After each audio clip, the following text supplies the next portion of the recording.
আসসালামু আলাইকুম সবাইকে। আশা করি সবাই অনেক অনেক সুস্থ আছো, সুন্দর আছো এবং ঠিকঠাক আছো। তো আমাদের এই মার্স পাবলিক লাইভে তোমাদের সবাইকে স্বাগতম।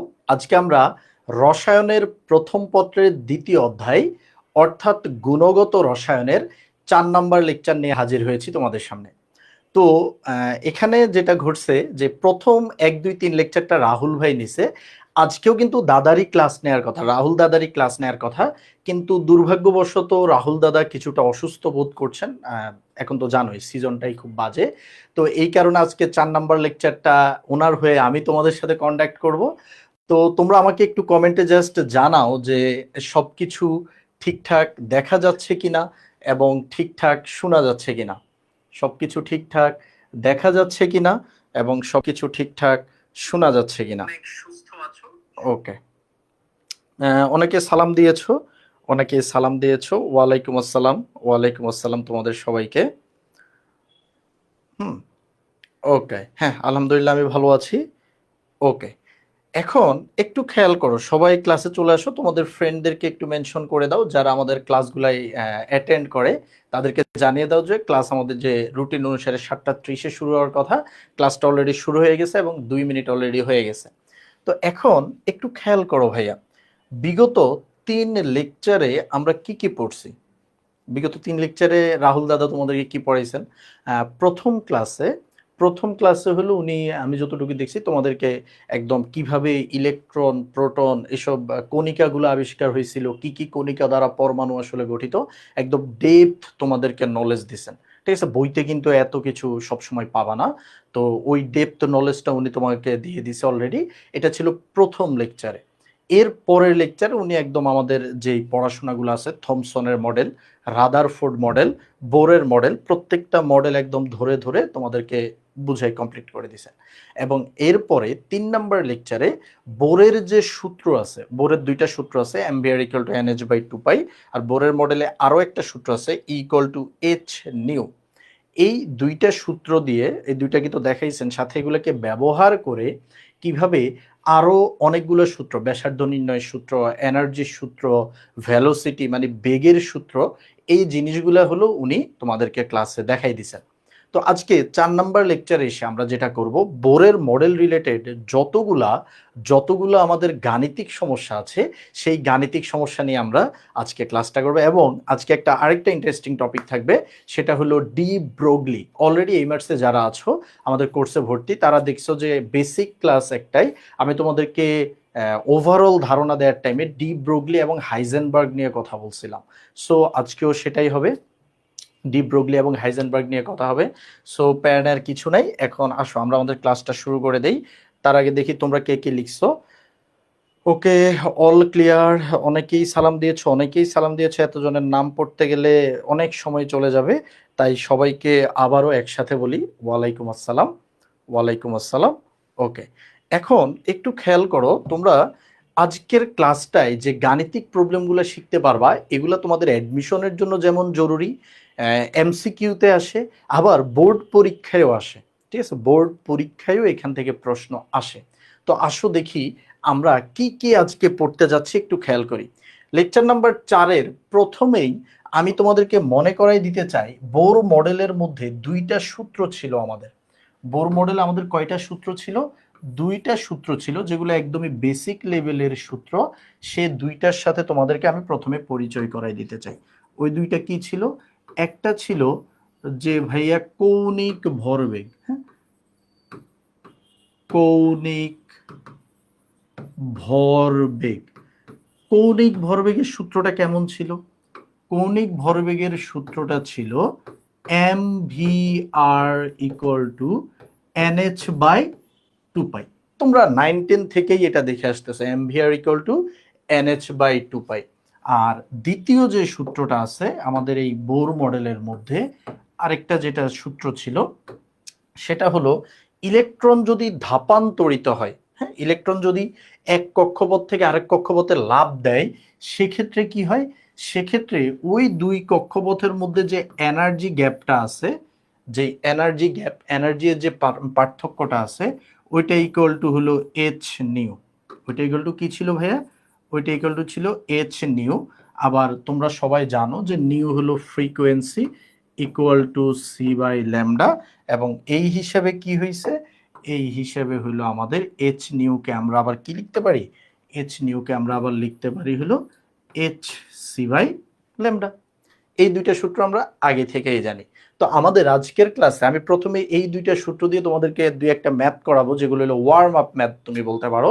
তারপর আমরা আমাদের যে মডিফাই করে দাদা যে মনে আছে ব্যাসার্ধের সূত্র বের করছিল আগের ক্লাসে, N square H square 4 pi square MZ square, তো অত বড় সূত্রগুলোকে কিভাবে ইউজ করা যায় এবং ওই অত বড় সূত্রগুলো দিয়ে কিভাবে ম্যাথ আসে সে জিনিসটা আমরা দেখতে থাকবো এরপর ইনশাল্লাহ। ওকে, এখন আসো, এগুলো মনে আছে? ওকে, এখন এগুলো পড়তেছি স্যার। হ্যাঁ ঠিক আছে, এই ক্লাসে কেউ কাউকে ডিস্টার্ব করা যাবে না ভাই। টুকি টুকি দিচ্ছে, আচ্ছা ঠিক আছে ওকে। স্যার বোরের ফর্মুলা গুহ স্যার হাজারি স্যারের বইতে আলাদা, আলাদা না, সিস্টেম আলাদা, ঠিক আছে, সিস্টেম আলাদা। কেউ এসআইতে করছে, কেউ হলো সিজিএস পদ্ধতিতে করছে, এটা কিন্তু দাদা আগের ক্লাসে বলছে অনেকবার তোমাদেরকে। ঠিক আছে, আসো আমরা আমাদের ছোট কিছু ম্যাথ করি, যেগুলো 9-10-এও আমরা অনেকে এই ম্যাথগুলো করছি। আসো আমরা এখানে দেখি। দেখো ভাইয়া, আমাদের আমাদের এই প্রথম যে ম্যাথটা আছে, হাইড্রোজেন পরমাণুর বোরের চতুর্থ কক্ষে কৌণিক ভরবেগ নির্ণয় করো। কোন কক্ষপথে আমাদেরকে বের করতে বলছে? চতুর্থ কক্ষপথে কৌণিক ভরবেগ নির্ণয় করতে বলছে। এখন ভাই চতুর্থ কক্ষপথ মিন্স n ইকুয়াল টু কত? n equal to 4।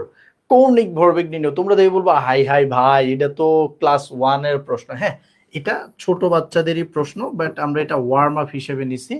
কৌণিক ভরবেগ কিভাবে নির্ণয় করে? mvr equal to nh by 2 pi. তাহলে n এর মান কত বসাবা? n এর মান 4 বসাবা। তারপরে h এর মান কত বসাবা? 6.626 ইন্টু 10 ইনভার্স 34 nh গেল, তারপরে 2 পাই, 2 ইন্টু 3.1416। এখন ভাই কৌণিক ভরবেগের একক কি বসাবা? দেখো, একক বসানোর জন্য তুমি জানো n এর কোনো একক নাই, 2 এর একক নাই, পায়ের একক নাই, একমাত্র এখানে একক আছে কোন রাশিটার? একমাত্র একক আছে কিন্তু h এর, এবং h এর একক কি ভাই বলো তো? h 626 10 inverse 34 joule second. অন্য কোনো রাশির কোনো একক নেই, শুধু ওরই যেহেতু একক আছে আমরা এখানে সেই এককটাই বসাই দিতে পারি, জুল সেকেন্ড বসাই দিলাম।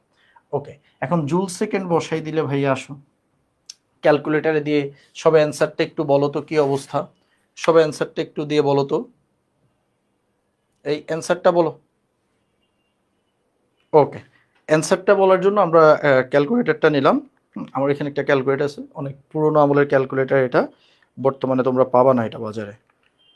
ঠিক আছে, যারা আমরা বৃদ্ধ হয়ে গেছি তাদের কাছে আসলে এই ক্যালকুলেটরগুলো এখনো রয়ে গেছে। ওকে, তো mvr equal to nh by 2 pi যদি আমি বসাই, তাহলে আমি কৌণিক ভরবেগ পাচ্ছি 4.218 ইন্টু 10 ইনভার্স 34 জুল সেকেন্ড। এটা আশা করি বুঝবা না এরকম কেউ নাই, আশা করি সবাই মোটামুটি বুঝতে পারবা। ঠিক আছে, ভাই বই কোনগুলা কিনবো? বই হাজারি স্যারের বইটাই কিনতে পারো, ঠিক আছে, অথবা কবির স্যার বইটা পড়তে সহজ। হ্যাঁ, সেলফ স্টাডি করা যায়। হাজারি স্যারের বইটা হিসেবে একটু বেশি পেঁচানো, তবে হাজারি স্যারের বইতে বেশি ডেটা আছে। ঠিক আছে, বেশি ডেটা আছে, সো এটা তুমি পড়তে পারো।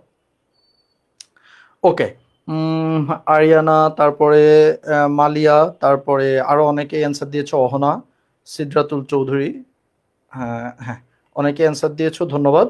আয়শা খাতুন অনেক আগে অ্যান্সার দিয়েছে, মৌমিতা বিশ্বাস, হ্যাঁ ওকে, থ্যাংক ইউ, তোমরা অনেক অ্যাক্টিভ, অনেক ভালো। কেউ ক্লাসের বাইরে অপ্রয়োজনীয় কোনো কমেন্ট করবা না, ঠিক আছে? তোমাদের কাছে একটাই রিকোয়েস্ট, কোনো অপ্রয়োজনীয় কমেন্ট করবা না। এবার আসো দ্বিতীয় ম্যাথ। এখানে আমাদেরকে বলা হয়েছে হাইড্রোজেন পরমাণুর N shell. What is N ভাইয়া? এন শেল কি? এন শেল হলো আমরা জানি KLMN, দ্যাট মিনস এটা চতুর্থ কক্ষপথ। এখানে এন এর ভ্যালু কত? এন এর ভ্যালু হলো 4। এন এর ভ্যালু হলো আমাদের 4। বলছে আবর্তনশীল ইলেকট্রনের গতিবেগ নির্ণয় করো। এখানে ইলেকট্রনের গতিবেগ ভি নির্ণয় করতে বলছে। অ্যান্ড আমাদেরকে বলছে এন শেলের, নিউক্লিয়াস থেকে এন শেলের দূরত্ব এত। ভাইয়া নিউক্লিয়াস থেকে যদি কারো দূরত্ব তোমাকে দেয়া থাকে, হ্যাঁ, নিউক্লিয়াস থেকে যদি তোমাকে দূরত্ব দেয়া থাকে, তাহলে তখন এই নিউক্লিয়াস থেকে এই দূরত্বটাকেই আমরা কি বলতে পারি? এটাই তো আমাদের ব্যাসার্ধ নাকি? এটাই তো আমাদের ব্যাসার্ধ। তাহলে এখানে আমাদেরকে কি দেয়া আছে? আমাদেরকে ব্যাসার্ধ দেয়া আছে, আর এর ভ্যালু দেয়া আছে। এখন তাইলে ভাইয়া আমরা খুব ইজিলি চাইলে ম্যাথটা করতে পারি। এখানে একটা জিনিস মাথায় রাখবা, গত ক্লাসে রাহুল দাদা তোমাদেরকে যে ভি এর সূত্রগুলো দেখাইছেন, মানে মডিফাই করে অনেক কষ্ট করে যে সূত্রগুলো আনা হয়েছে টু পাই দিয়ে, ওই সূত্রগুলো এখানে কিন্তু প্রয়োজন নাই। ওগুলো যতক্ষণ প্রয়োজন নাই ততক্ষণ ইউজ করো না। কেন এখানে প্রয়োজন নাই দেখো, আমি যদি এখানে লিখি যে M V R equal to N H by two pi, M V R equal to N H by two pi, তুমি জাস্ট ভাবো আমার তো দরকার হলো কি ভাই, ভি আমার কাছ থেকে ভেলোসিটি চাইছে, তাহলে V equal to N H by two pi into এই যে এখান থেকে এম আর চলে যাবে, ঠিক আছে, এম আর কে আমি এই পাশে পাঠাই দিলাম ভি কে রেখে। এখন দেখো তুমি এন এর ভ্যালু জানো, এইচ জানো, টু জানো, পাই জানো, এম জানো, এম মিনস ইলেকট্রনের ভর, আর এর ভ্যালুটাও দিয়ে দিছে। যখন এইভাবে আর এর ভ্যালু দিয়ে দিচ্ছে, তখন কিন্তু আমাদেরকে ওই বোরের ওই বড় সূত্রগুলো ইউজ করার দরকার নাই, ডিরেক্ট যে সূত্রটা আছে আমরা শুধু সেটা ইউজ করে বের করে ফেলতে পারতেছি। দ্যাট মিনস যতক্ষণ M V R equal to N H by two pi দিয়ে কাজ করা যায়, ততক্ষণ পর্যন্ত আমাদেরকে অন্য সূত্রে দেয়া লাগবে না, ঠিক আছে, অন্য সূত্র আমাদেরকে দেয়া লাগবে না, ঠিক আছে, ওকে, অন্য সূত্র আমাদেরকে দেয়া লাগলো না। এখন তাইলে ভাইয়া খেয়াল করো, এখন তাইলে খেয়াল করো আমাদেরকে এটার মধ্যে যদি আমরা ভ্যালু বসাই, তোমরা আমাকে একটু হেল্প করো তো, কত আসবে? এন এর মান হলো 4, এইচ এর মান 6.626, 10 ইনভার্স 34, 2 পাই, পায়ের মান 3.1416 এম। এখানে এম এর মান কি? ইলেকট্রনের ভর 9.11 ইন্টু 10 ইনভার্স 31 কেজি, এবং আর ব্যাসার্ধ আমাদেরকে দিয়েই দিছে 8.5, 10 ইনভার্স 10। এখন বলো একক কি হবে? এই যে ভেলোসিটির একক কি? ভেলোসিটির একক এখানে আসবে হলো মিটার পার সেকেন্ড। তাহলে তুমি ক্যালকুলেট করে আমাকে বলো ভাইয়া অ্যান্সারটা কত আসে, অ্যান্সারটা কত আসে বলো, যেটা আসবে সেটা মিটার পার সেকেন্ড। একদম সহজ ম্যাথ, আমরা ছোটবেলায় করছি। স্যার এইচএসসি 25 বই কি আমাদের চলবে? এইচএসসি 25 মানে যারা এক বছর আগে চলবে, বাট প্রতি বছরই বইতে কিছু নতুন এমসিকিউ বা সিকিউ অ্যাড হয়, তুমি চাইলে পড়তে পারো। আর সিকে এমসিকিউ তো আলাদা অন্য বইতে চাইলে ওখান থেকে পড়ে নিতে পারবা, ঠিক আছে, খুব একটা প্যারা নাই, বই চেঞ্জ হয় নাই, একই কন্টেন্ট আছে। 5.5, আচ্ছা এক একজনের এক এক রেজাল্ট কেন? একজনের 5.15, একজনের 4.962, high high, 5.5 10 to the power 5 কয়েকজনই আছে, আবার 5.15ও আছে। এ এ অবস্থা কেন? এ অবস্থা কেন? হাই হাই, এক একজন এক এক অ্যান্সার দিচ্ছ কেন? ক্যালকুলেটারে বসাও। এখানে 11 লিখে ফেলছি না, 10 ইনভার্স 10, ঠিক আছে, এই যে এটাই যে ভ্যালুটা দেয়া আছে আর কি, ওকে।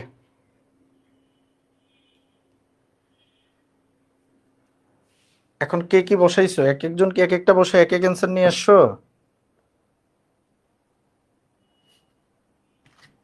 ওকে, এখন তাহলে ভাই আমাদের কি হবে? 4 ইন্টু 6.626 ইন্টু 10 ইনভার্স 34, 2 ইন্টু 3.1416, আমাদের যে পায়ের ভ্যালু 9.11 ইন্টু 10 ইনভার্স 31, তারপরে হলো আমাদের এম বসালাম, আর 8.5 into 10 inverse 10, 5.447, 10 to the power 5, 5.447 into 10⁵ metre per second হলে আমাদের ইলেকট্রনটার বেগ। সবাই কি বুঝতে পেরেছি? আচ্ছা 5.15 কাদের আসতেছে? এই বলো 5.15 কেন আসতেছে তোমাদের অনেকের?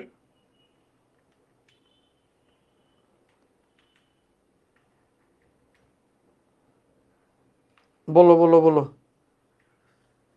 n এর মান 4, ঠিকঠাকই তো লিখছি, nh/2πmr।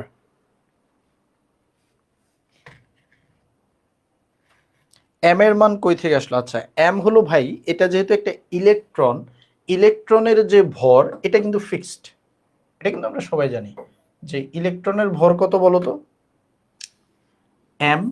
m এর পরিচয় হলো সেটা ইলেকট্রনের ভর। আমরা বলতে পারি যে ভাইয়া ইলেকট্রনের ভর m = 9.11 10⁻31 kg। এটা মুখস্থ ফেলো, ঠিক আছে? এটা দেয়া না থাকলেও চলে।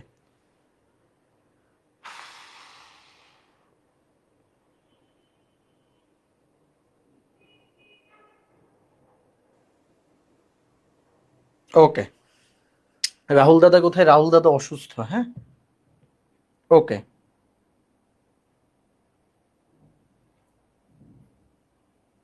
ওকে।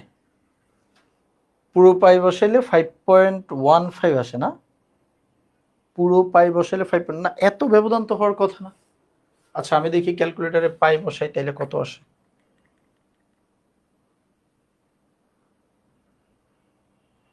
কি যে বলো, মানে পায়ের তো আমি 4 ডিজিট নিলাম, আরো কত বড় ডিজিট নিব? এই সবার কি হয়েছে এটা বলো, হইলে আমরা নেক্সট আলোচনায় চলে যাই। 5.447ই তো।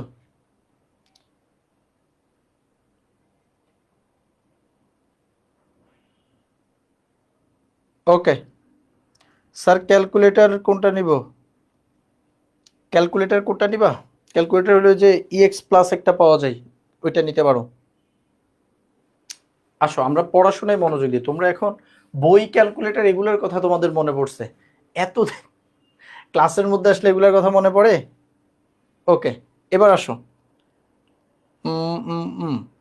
আমরা দেখতে পাচ্ছি পরের একটা ম্যাথ, কোন পরমাণুর, আমরা কিন্তু আগের দুইটা ম্যাথ একই সূত্র দিয়ে করছি, mvr = nh/2π দিয়ে, mvr = nh/2π, ঠিক আছে?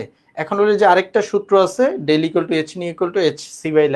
দেখি এটা দিয়ে কিছু ম্যাথ করি। এখানে বলা হয়েছে কোন পরমাণুর দুটি শক্তি স্তরের ইলেকট্রনের শক্তি যথাক্রমে এত জুল এবং এত জুল। দেখো ভাই, দুইটা কক্ষপথে আমাদেরকে শক্তি দিয়েছে, একটা 6.3 10⁻19, আরেকটা হলো 9.8 10⁻19 জুল। মানে বুঝতেই পারতেছো খুবই কম পরিমাণ শক্তি, 6.3 10⁻19 জুল, এবং আরেকটা হলো 9.8 10⁻19 জুল। এখন তোমরা আমাকে আগে বলো, এই দুইটা ভ্যালুর মধ্যে আমি যে এরা তো এনার্জি, ঠিক আছে? তবে এর মধ্যে আমি একটাকে E1 ধরতে চাই, আর একটাকে E2 ধরতে চাই, একটাকে E1 ধরতে চাই, আর একটাকে E2 ধরতে চাই। এখন তোমরা আমাকে একটু হেল্প করো তো।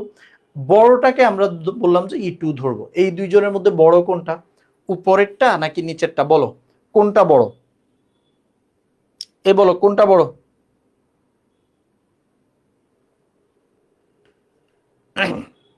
এই দুষ্ট হয়ে গেছে তো তোমরা। সিডাব্লিউটা, হ্যাঁ সিডাব্লিউটাই নাও ক্যালকুলেটর, ভালো, এটা ভালো। কত চ্যাপ্টার এটা? এটা হলো চ্যাপ্টার 2, প্রথম পত্রের দ্বিতীয় চ্যাপ্টার। এই বলো বলো বলো বলো, কোনটাকে আমি নিব? উপরেরটা। উপরেরটা কিন্তু বড় না।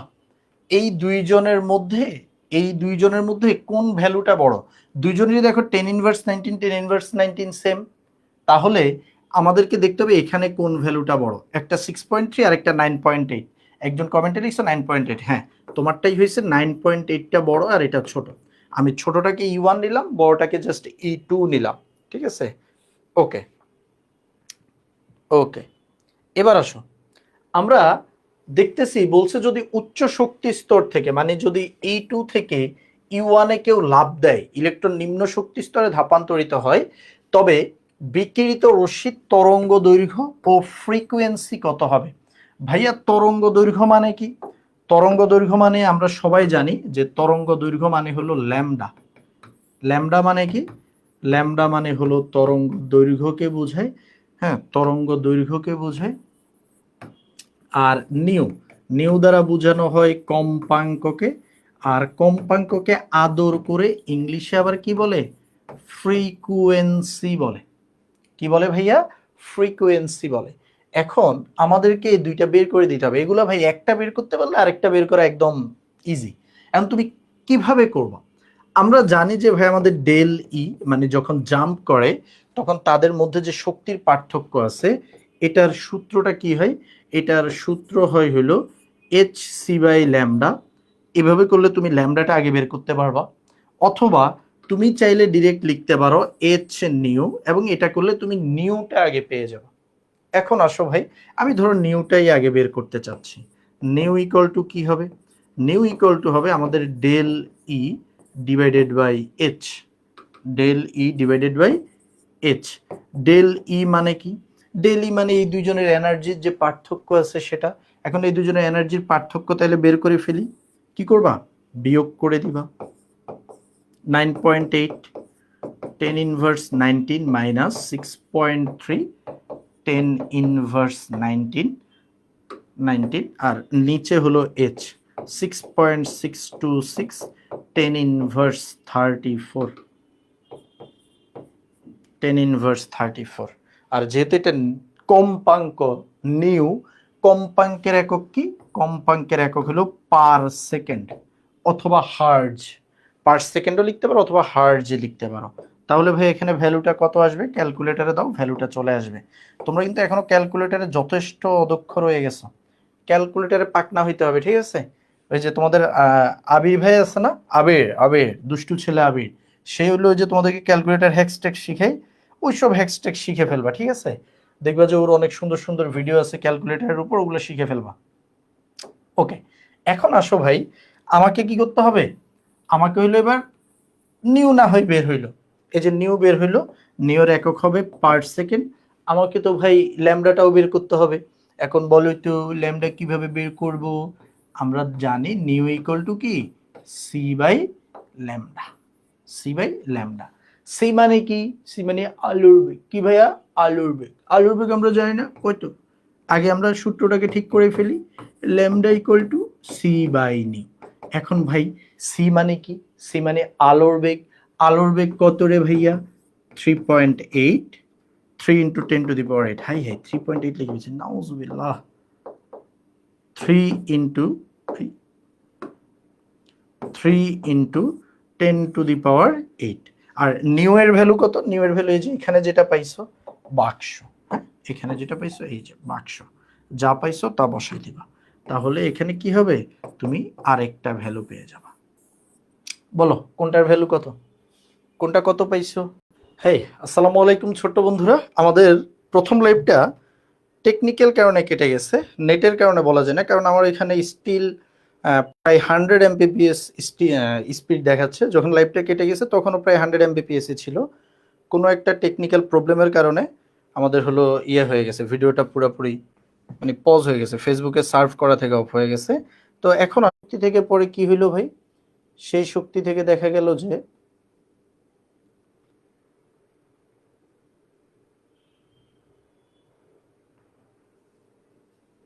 ওকে, সেই শক্তি থেকে আমাদেরকে বলছে যে ফ্রিকুয়েন্টলি ব্যবহার কি করতে, সেখান থেকে ফ্রিকোয়েন্সি, নট ফ্রিকুয়েন্টলি, ফ্রিকোয়েন্সি বের করতে, এবং হলো আমাদেরকে কি বের করতে? ল্যামডা বের করতে, মানে তরঙ্গ দৈর্ঘ্য বের করতে। এই দুইটা আমাদেরকে বের করতে বললো। তো এখন খেয়াল করো, আমরা যদি এখান থেকে ভাই কাজ করি, এখান থেকে যদি কাজ করি, এখন কি হবে দেখো। এখন দেখো কি হবে। এখন হলো ভাই আমরা এখানে ভ্যালুটা বসাই দিলে কত আসে দেখি। ক্যালকুলেটর কোথায়? আমার ক্যালকুলেটরটাও পড়ে গেছে। 3 ইন্টু 10 টু দি পাওয়ার 8 আলোর বেগ। আলোর বেগকে আমরা ভাগ করব হলে এখানে যেই কম্পাঙ্ক পেয়েছি, ঠিক আছে, যে কম্পাঙ্ক অলরেডি আমরা পেয়ে গেছি 5.282 ইন্টু 10 সরি 10 দিলে আমাদের কত হয়ে যাচ্ছে 5.68 ইন্টু 10 ইনভার্স 7 আচ্ছা ভাই বলো তো ল্যামডার একক কি হবে? এটা যেহেতু একটা তরঙ্গ দৈর্ঘ্যের কারণে এটার একক কি হবে? এটার একক হবে মিটার। দৈর্ঘ্যের কারণে এটার একক কি হবে? এটার একক হবে মিটার। ঠিক আছে, ওকে, সুন্দরভাবে করেছো অনেকে। হ্যাঁ, সুন্দরভাবে করেছো। 2.998 10⁸ মিটার পার সেকেন্ড, এটা আলোর প্রকৃতপক্ষে না। হ্যাঁ, তবে আমরাও তো অ্যাকুরেট ভ্যালুতে আমাদের যাওয়া দরকার না, আমরা 3 × 10⁸ দিয়ে করলেই হবে। ঠিক আছে, ওই 2.998 এটা ভেরি ক্লোজ টু 3। এখন ভাই ম্যাথটা হয়েছে সবার। আসো আমরা পরবর্তী আলোচনায় যাই। পরের ম্যাথটা আমার খুবই পছন্দের একটা ম্যাথ, খুবই ইন্টারেস্টিং একটা ম্যাথ, অ্যাডমিশনে আসার মতো। এখানে আমাদেরকে বলছে আগের বার তো আমরা এই শক্তির পার্থক্য, দেখো এই যে ডেল ই যেটা ছিল, যেটা শক্তির পার্থক্য, এটা বিয়োগ করে বের করছি। কিন্তু দেখো এই ম্যাথে আর সেটা হবে না। এই ম্যাথে বলছে শক্তির পার্থক্য ডেল ইটাই আমাদেরকে দিয়ে দিছে। এখন ডেল ই দেখে তো অনেকেই খুশি হয়ে যাবে যে আল্লাহ কি সুন্দর করে ডেল ই আমাদেরকে দিয়ে দিছে। হ্যাঁ, ডেলি অনেক সুন্দর করে আমাদেরকে দিয়েছে, কিন্তু এখানে ডেলির মধ্যে একটা গ্যাঞ্জাম আছে। এখন তুমি বলো ভাই ডেলির মধ্যে আবার গ্যাঞ্জাম কি? ডেল ই এর মধ্যে গ্যাঞ্জামটা হলো ডেল ই এর এককটা তুমি একটু খেয়াল করো। দেখো 2.45 ইন্টু 10⁴59 কিলো জুল পার মোল, মানে 1 মোলের জন্য দেয়া আছে। কিসের জন্য দেয়া? 1 মোলের জন্য দেয়া। আসো, আমি জানি না পরেরটা কি হবে, এটা তোমরা ভাববা। এবার বলছে উপরের শক্তি স্তর থেকে ইলেকট্রন লাফিয়ে নিচের শক্তি স্তরে পড়লে বিকিরিত আলোর রশ্মি তরঙ্গ দৈর্ঘ্য ফ্রিকোয়েন্সি। আচ্ছা, তরঙ্গ দৈর্ঘ্য ফ্রিকোয়েন্সি অলরেডি আমরা জানি যে একটা বের করতে পারলে আরেকটা অটোমেটেড বের হয়ে যায়। তবে এই ম্যাথের মধ্যে ঝামেলাটা কোথায়? এই ম্যাথের মধ্যে ঝামেলাটা হলো, দেখো যে ডেল ই এর ভ্যালুটা দেয়া আছে, ডেল ই এর ভ্যালুটা হলো 5.9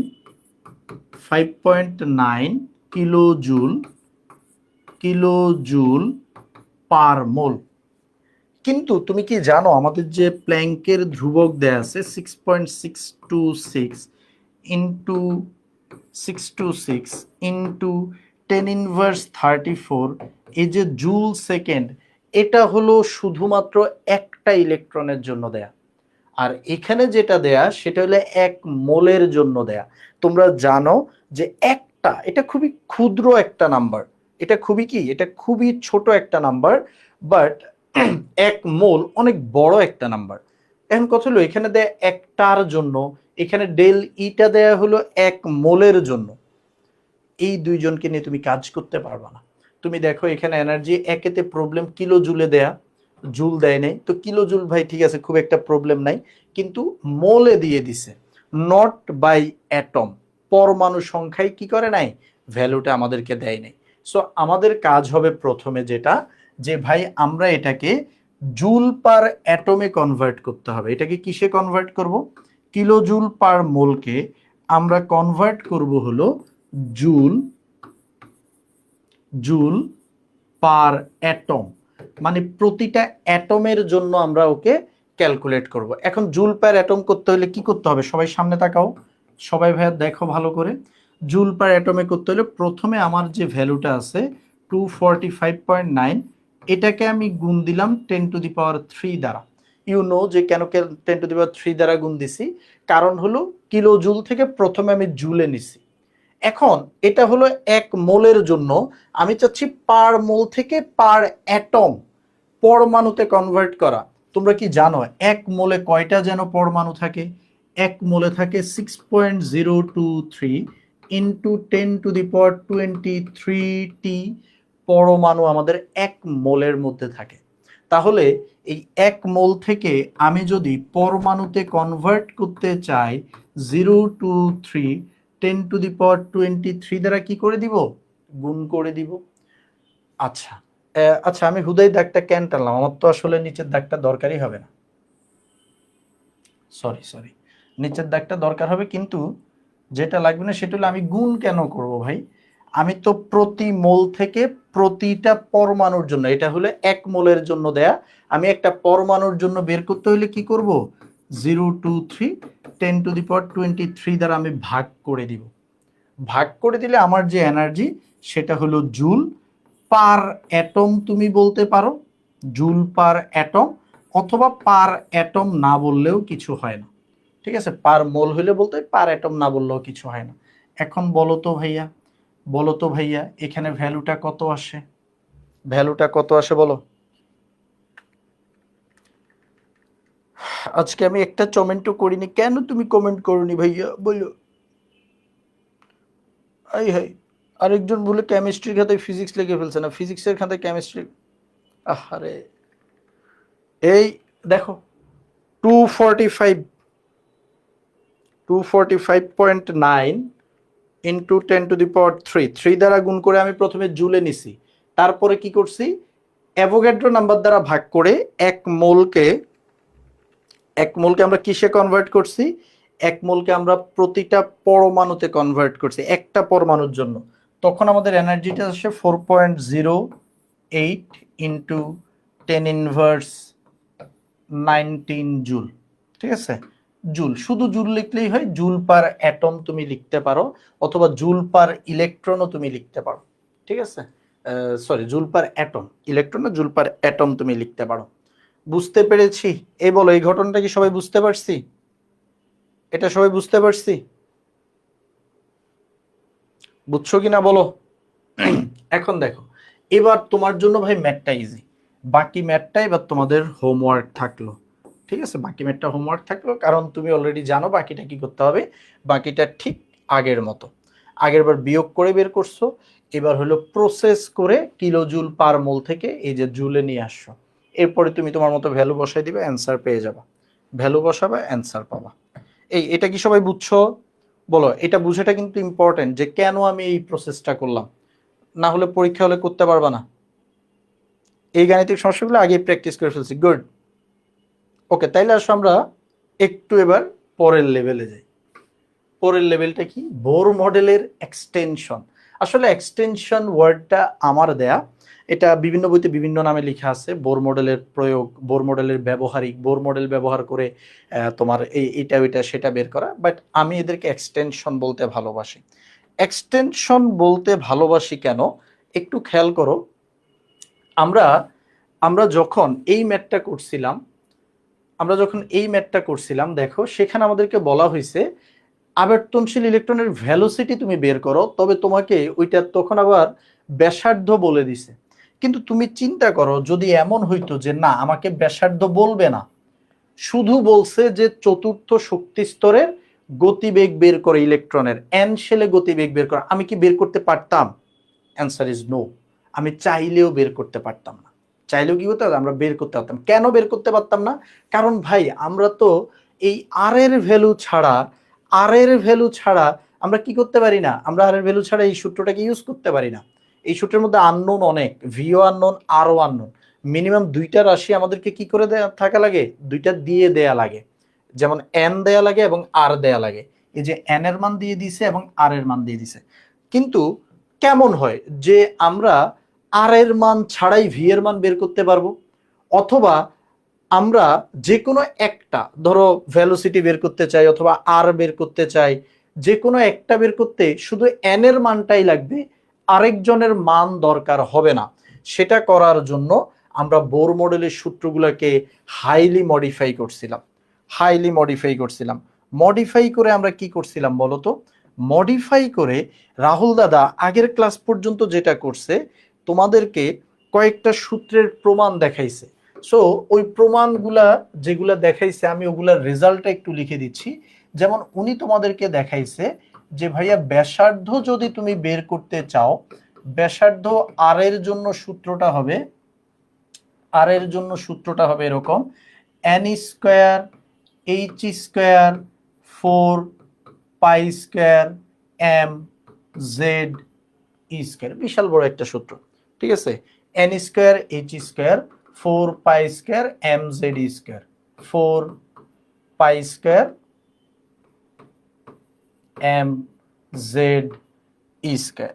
তারপরে কি ছিল, তারপরে ব্যাসার্ধর পরে উনি তোমাদেরকে দেখাইছে যে বেগের রাশি। বেগ, একটা কক্ষপথে ইলেকট্রন যখন ঘুরতে থাকে, একটা কক্ষপথে ইলেকট্রন যখন ঘুরতে থাকে তখন ভেলোসিটি ওর কেমন দেখায়, 2π/z e square divided by nh। তারপরে তোমরা আগে এটা একটু দেখো, তারপর আমি তোমাদের কিছু কনফিউশন ক্লিয়ার করব। কোন একটা কক্ষপথে যখন ইলেকট্রন ঘুরতে থাকে, কোন একটা কক্ষপথে যখন ইলেকট্রন ঘুরতে থাকে তখন ওই ইলেকট্রনের শক্তি, ওই ইলেকট্রনের শক্তি E ইকুয়াল টু, সূত্রটা ছিল আমাদের -2π² m e⁴z² divided by n²h²। এই সূত্রগুলোর মধ্যে কিছু জায়গায় কিছু কনফিউশন তোমাদের থাকবে। সেটা হলো যে ভাইয়া হাজারি স্যারের বই আর গুহ স্যারের বইতে সূত্র মনে হয় ডিফারেন্ট। আসলে সূত্র সব বইতে একই, তাহলে দেখতে কেন ডিফারেন্ট? দেখতে ডিফারেন্ট হওয়ার কারণ হলো এখানে যে সূত্রগুলো আমরা প্রমাণ করছি এইগুলার লিমিটেশন হলো এগুলো শুধুমাত্র সিজিএস পদ্ধতিতে কাজ করে। কোন পদ্ধতিতে এগুলা কাজ করে? এগুলো হলো সিজিএস পদ্ধতি, মানে সেন্টিমিটার গ্রাম সেকেন্ড, এই পদ্ধতির জন্যই প্রযোজ্য। আর গুহ স্যারের বইতে যেগুলো দেখাইছে, গুহ স্যারের গুলা এসআই পদ্ধতির জন্য, ঠিক আছে? তো সিজিএস পদ্ধতিতে তোমরা জানো যে কিছু ঝামেলা আছে। সিজিএস পদ্ধতিতে কি কি ঝামেলা? ঝামেলা বলতে আবার সুবিধাও আছে। সিজিএস পদ্ধতির সূত্রগুলো তুলনামূলক ছোট। এই সূত্রগুলোরই আরো ছোট ভার্সন আমি তোমাদেরকে দেখাবো, যে এগুলো আরো অনেক ইজিলিও করা যায়।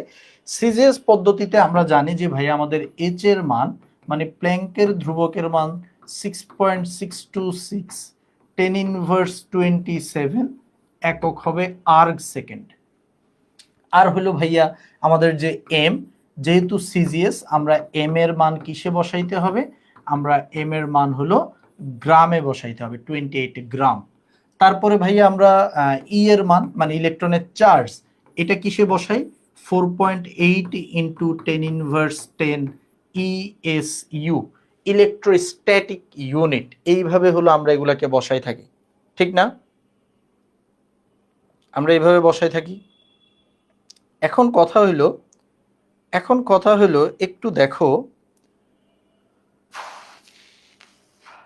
ওকে, এখন কথা হইলো ভাই এই সূত্রগুলো দিয়ে আমরা আজকে ম্যাথ করব, এবং এই সূত্রগুলোকে আরো কিভাবে মডিফাই করে আরো অনেক বেশি ইফেক্টিভ বানানো যায় আমাদের জন্য, আমরা সেটা এখন দেখব। দেখো, এটা দেখার জন্য আমি এখানে তোমাদেরকে একটাকে একটু মডিফাই করে দেখাই, বাকি দুইটা আমি অন্য পেজে মডিফাই করে দিব, প্যারা নাই। এখন খেয়াল করো, প্রথম আমরা যেটাকে একটু মডিফাই করতে চাই, এই যে ধরো আর এর এত বড় সূত্র, ঠিক আছে? প্রথমে আমরা কি করলাম? বোরের সূত্র ব্যবহার করে এই সূত্রগুলোকে আমরা প্রমাণ করলাম। আজকে আবার যেটা করব, এই সূত্রগুলা যদি তোমাকে কেউ বলে যে তৃতীয় কক্ষপথের ব্যাসার্ধ কত, তুমি জাস্ট এন এর মানটা বসাবা, হাইড্রোজেন হলে জেড এর মান 1 বসাবা, বাকিটা দেখো অটোমেটিক আমাদের ব্যাসার্ধ বের হয়ে যাবে। কিন্তু এত বড় সূত্র অনেকের মনে থাকে না, বা এমসিকিউতে আমরা কি করব সেই জিনিসটা এখানে একটু খেয়াল করো, যে ব্যাসার্ধ যদি এমসিকিউতে আসে আমরা এমসিকিউটাকে কি করব সেটা একটু দেখো। এমসিকিউর জন্য আমার যে আর এর সূত্রটা আছে, আর এর সূত্রটাকে আমি আবারও এখানে একটু লিখি, তারপর প্রসেস করি। আর এর ক্ষেত্রে আমার সূত্রটা হলো n²h² 4π mz²,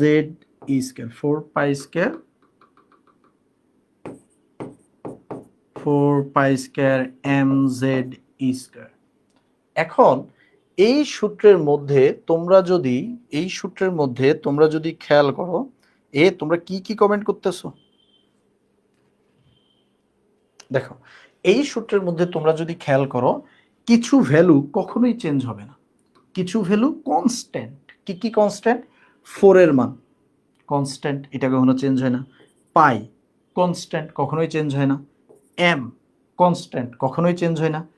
ই কনস্ট্যান্ট, কখনোই চেঞ্জ হয়, কিন্তু জেড কিন্তু কনস্ট্যান্ট না, কারণ পারমাণবিক সংখ্যা যদি চেঞ্জ হয় জেড এর ভ্যালু চেঞ্জ হয়ে যেতে পারে। তারপরে এন এর ভ্যালু চেঞ্জ হয়, কারণ কক্ষপথ চেঞ্জ হতে পারে, কিন্তু এইচ এর ভ্যালু এটাও কখনো চেঞ্জ হয় না। তাহলে দেখো চেঞ্জ হয় কে কে? আমি এখন যেটা করলাম, যারা চেঞ্জ হয় তাদেরকে, এবং যারা চেঞ্জ হয় না তাদেরকে একটু আলাদা আলাদা করে লিখি। দেখো এখানে আমি চাইলে লিখতে পারি H square 4 pi square M E square into, দেখো যারা চেঞ্জ হয় না আমি তাদেরকে এখানে লিখলাম, আর এই যে এন স্কোয়ার এবং জেড তাদেরকে আমি আলাদা করে ফেললাম। তাদেরকে আমি কি করলাম? আলাদা করে ফেললাম। আলাদা করলে দেখো এখানে আমি খুবই সুন্দর একটা সূত্র পাবো, সেটার জন্য ভাই সূত্র মনে রাখলেই এনাফ না, প্রমাণও কি মনে রাখতে হবে? প্রমাণের কোনো প্রয়োজনীয়তা আমাদের নাই, প্রমাণটা দেখানো হয় তোমাদেরকে সূত্রটা ফিল করানোর জন্য, কিন্তু প্রমাণ আমাদের পরীক্ষায় লাগবে না কখনো। আচ্ছা, এখন আমাদের যেটা আছে এই যে টোটাল সিস্টেমটা, এই সিস্টেমের মধ্যে তুমি কিন্তু খেয়াল করো এই পুরা পার্টটা, এই পার্টটা, এই পার্টের কিন্তু ভ্যালু কখনো চেঞ্জ হয় না। তুমি যখন যাই বসাও এই পার্টের ভ্যালু কি থাকে? এই পার্টের ভ্যালু সবসময় একই থাকে, কখনো এটার ভ্যালু চেঞ্জ হবে না। তো আমি যদি এখন এটার ভ্যালুগুলোকে বসাই দিয়ে ক্যালকুলেট করে ফেলি, এন স্কোয়ার বাই জেড কে ছাড়া বাকি পার্টটা আমি ক্যালকুলেট করি, কারণ এটা তো চেঞ্জ হবে না। এই পার্ট চেঞ্জ হতে পারে, এই পার্টকে আলাদা রেখে দিলাম। তোমরা জানো যে এইচ এর মান ওই যে ওই ভ্যালুগুলাই বসাবা, আমি আর ভ্যালু না বসাই, ভ্যালু এখানে এগুলা এনে এনে বসাবা। এখন বসানোর পরে তুমি ক্যালকুলেট করলে কি পাবা? দেখো ক্যালকুলেট করলে কি পাবা, সবাই খুব মনোযোগ দিয়ে খেয়াল করো। তুমি ক্যালকুলেট করলে পাবা 5.29 ইন্টু 10 ইনভার্স 9, আমার এখানে করা আছে আমি সেটা দেখে লিখতেছি, 10 inverse 9 into N square by Z. N square by Z এখানে যেহেতু আমরা অলরেডি ভ্যালু সব বসাই দিছি, এন স্কোয়ার আর জেড এদের আসলে কোনো একক নাই, তাই আমি এই রাশিটার কিন্তু এবার একক বসাই দিতে পারি। এন স্কোয়ার বাই জেড এককটা হবে সেন্টিমিটার, যেহেতু এটা একটা ব্যাসার্ধ এবং সিজিএস এককে যে কোনো দৈর্ঘ্যের একক হলো সেন্টিমিটার। এখন আমি এই ভ্যালুটা পেয়ে গেছি 5.29 10 inverse 9 N square by Z, N square by Z centimetre. আমি চাচ্ছি এটাকে আরো সিম্পল করতে। আরো সিম্পল করার জন্য ধরো আমি এটাকে সেন্টিমিটার থেকে মিটারে কনভার্ট করি। আমি লিখলাম যে R equal two 5.29 into 10 inverse 9কে আমি যদি 10 ইনভার্স 11 লিখি, মানে 100 দ্বারা যদি আরো ভাগ করে দেই, দেখো ভ্যালুটাকে আমি আরো কমাই দিলাম, মানে ভাগ করে দিলাম, into N square by Z, এবার কিন্তু এককটা হয়ে গেছে আবার মিটার। তুমি চাইলে যদি মিটারে অ্যান্সার বের করতে চাও, তুমি কিন্তু মিটারে অ্যান্সার বের করতে চাইলে এই ভ্যালুটাও ইউজ করতে পারো। এখানে এন এর মান আর জেড এর মান বসাবা, মিটার এককে বের হয়ে যাবে। আচ্ছা, তুমি যদি এখন চাও যে না ভাই মিটারটা ভাল লাগে না, একটা জনপ্রিয় সিস্টেম আছে, আমরা সেদিকে যাই। সেটা হলো, তোমরা কি অ্যাংস্ট্রং এর কথা শুনেছো? অ্যাংস্ট্রং তোমরা শুনেছো, বায়োলজিতে শুনেছো। এই যে মিটার, মিটার থেকে অ্যাংস্ট্রং এ নেওয়ার জন্য 10 টু দি পাওয়ার 10 দ্বারা গুণ দেওয়া লাগে। আমি 10 টু দি পাওয়ার 10 দ্বারা গুণ দিলাম, আর আমাদের এন স্কোয়ার বাই জেড এই অংশটা অক্ষত রয়ে যাবে। তার মানে এটা চলে যাবে কিসে? এইটা চলে গেল অ্যাংস্ট্রং এ, অ্যাংস্ট্রং এ চলে গেল। এখন অ্যাংস্ট্রং এ গেলে এখানে ভ্যালুটা কত হবে? দেখো এখানের ভ্যালুটা হবে 5.29 ইন্টু 10 ইনভার্স 1, কারণ +10 -11, তাহলে 10 ইনভার্স 1। তো 10 ইনভার্স 1 মানে এটা কিরকম হবে বলো? 10 ইনভার্স 1 মানে দশমিকটা আরেকটু এদিকে চলে আসবে।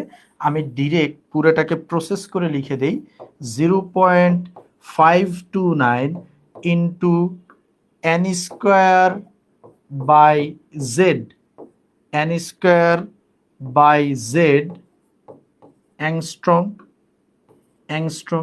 অথবা 0.52কে অনেকেই লিখে R equal to 0.53 into N square by Z angstrom. এখন তোমরা চাইলে গত ক্লাসে তোমাদেরকে যেটা দেখাইছিল, হ্যাঁ, ওইটা যেহেতু বড় সূত্র, আমরা চাইলে এই শর্ট ভার্সনটা মনে রাখতে পারি। দেখো এই যে R equal to N square H square 4 pi square M Z square, এটার বদলে তুমি চাইলে এটা দিয়েই কাজ সেরে ফেলতে পারো। এটা দিয়েই কি করে ফেলতে পারো? কাজ সেরে ফেলতে পারো। এককটা ডিরেক্ট অ্যাংস্ট্রং এ আসবে। তুমি যদি মিটারে চাও এটা ইউজ করতে হবে, তবে দরকার নেই, অ্যাংস্ট্রংটাই আমাদের এমসিকিউর জন্য বেশি অ্যাপ্রোপ্রিয়েট। অ্যাংস্ট্রংটাই কি আমাদের বেশি অ্যাপ্রোপ্রিয়েট। ঠিক আছে, তোমরা এটা একটু লিখে ফেলো, একটু বোঝার চেষ্টা করো, কেউ না বুঝলে কমেন্টে জানাও যে বুঝো নাই। ঠিক আছে, কেউ না বুঝলে জানাও যে কমেন্টে বুঝো নাই। এখন দেখো, এখন সবার লিখে হইলে বইলো,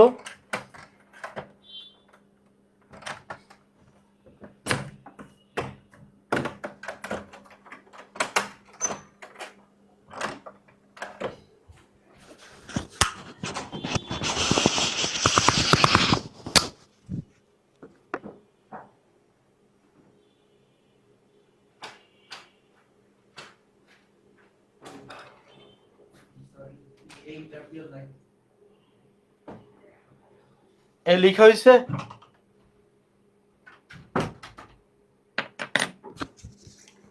লেখা হয়েছে কিনা বলো। ডান, এই সবাই বুঝছো কিনা বলো। স্যার আবার একটু বুঝাই দেন। হ্যাঁ বুঝাই দিচ্ছি ভাইয়া। এন স্কয়ার, এটা কি জাস্ট এমসিকিউ এর জন্য? আচ্ছা, মূল কথাটা হলো এটা এমসিকিউর জন্য ব্যাপারটা এমন না, তুমি চাইলে রিটেনেও ইউজ করতে পারো। ঠিক আছে, রিটেনও ইউজ করা যায়। ট্রাই করবা যদি কখনো বোর্ডে আসে, বোর্ডে ডিরেক্ট সাধারণত এগুলো একটু কম আসে, এইবার কিন্তু চলে আসছিল। তো যদি বলে যে ব্যাসার্ধ কত, ট্রাই করবা এটা ইউজ করার।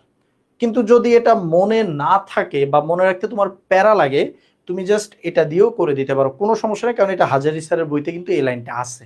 সো হাজারি স্যারের বইতে যেহেতু আছে, আমরা বোর্ডে এটা ইউজ করতে পারি। ওকে, বুঝছি স্যার, ডান, ক্লিয়ার, ওকে, নোট ডান। ওকে, ই এর মান কি বসাবো? ই এর মান এই যে ইলেকট্রনের চার্জ সিজিএস এককে 4.8 10 ESU, ইলেকট্রোস্ট্যাটিক ইউনিট বলে এটাকে। তাহলে ভাইয়া যে বলছো আরেকবার একটু বুঝাই দেন, সে খেয়াল করো। আমি প্রথমে আর এর যে সূত্র, এই সূত্রটা তো কিভাবে আসছে এটা রাহুল দা আমাদেরকে শিখাইছে, ঠিক না? রাহুল দা গত ক্লাসে এটা দেখাইছে।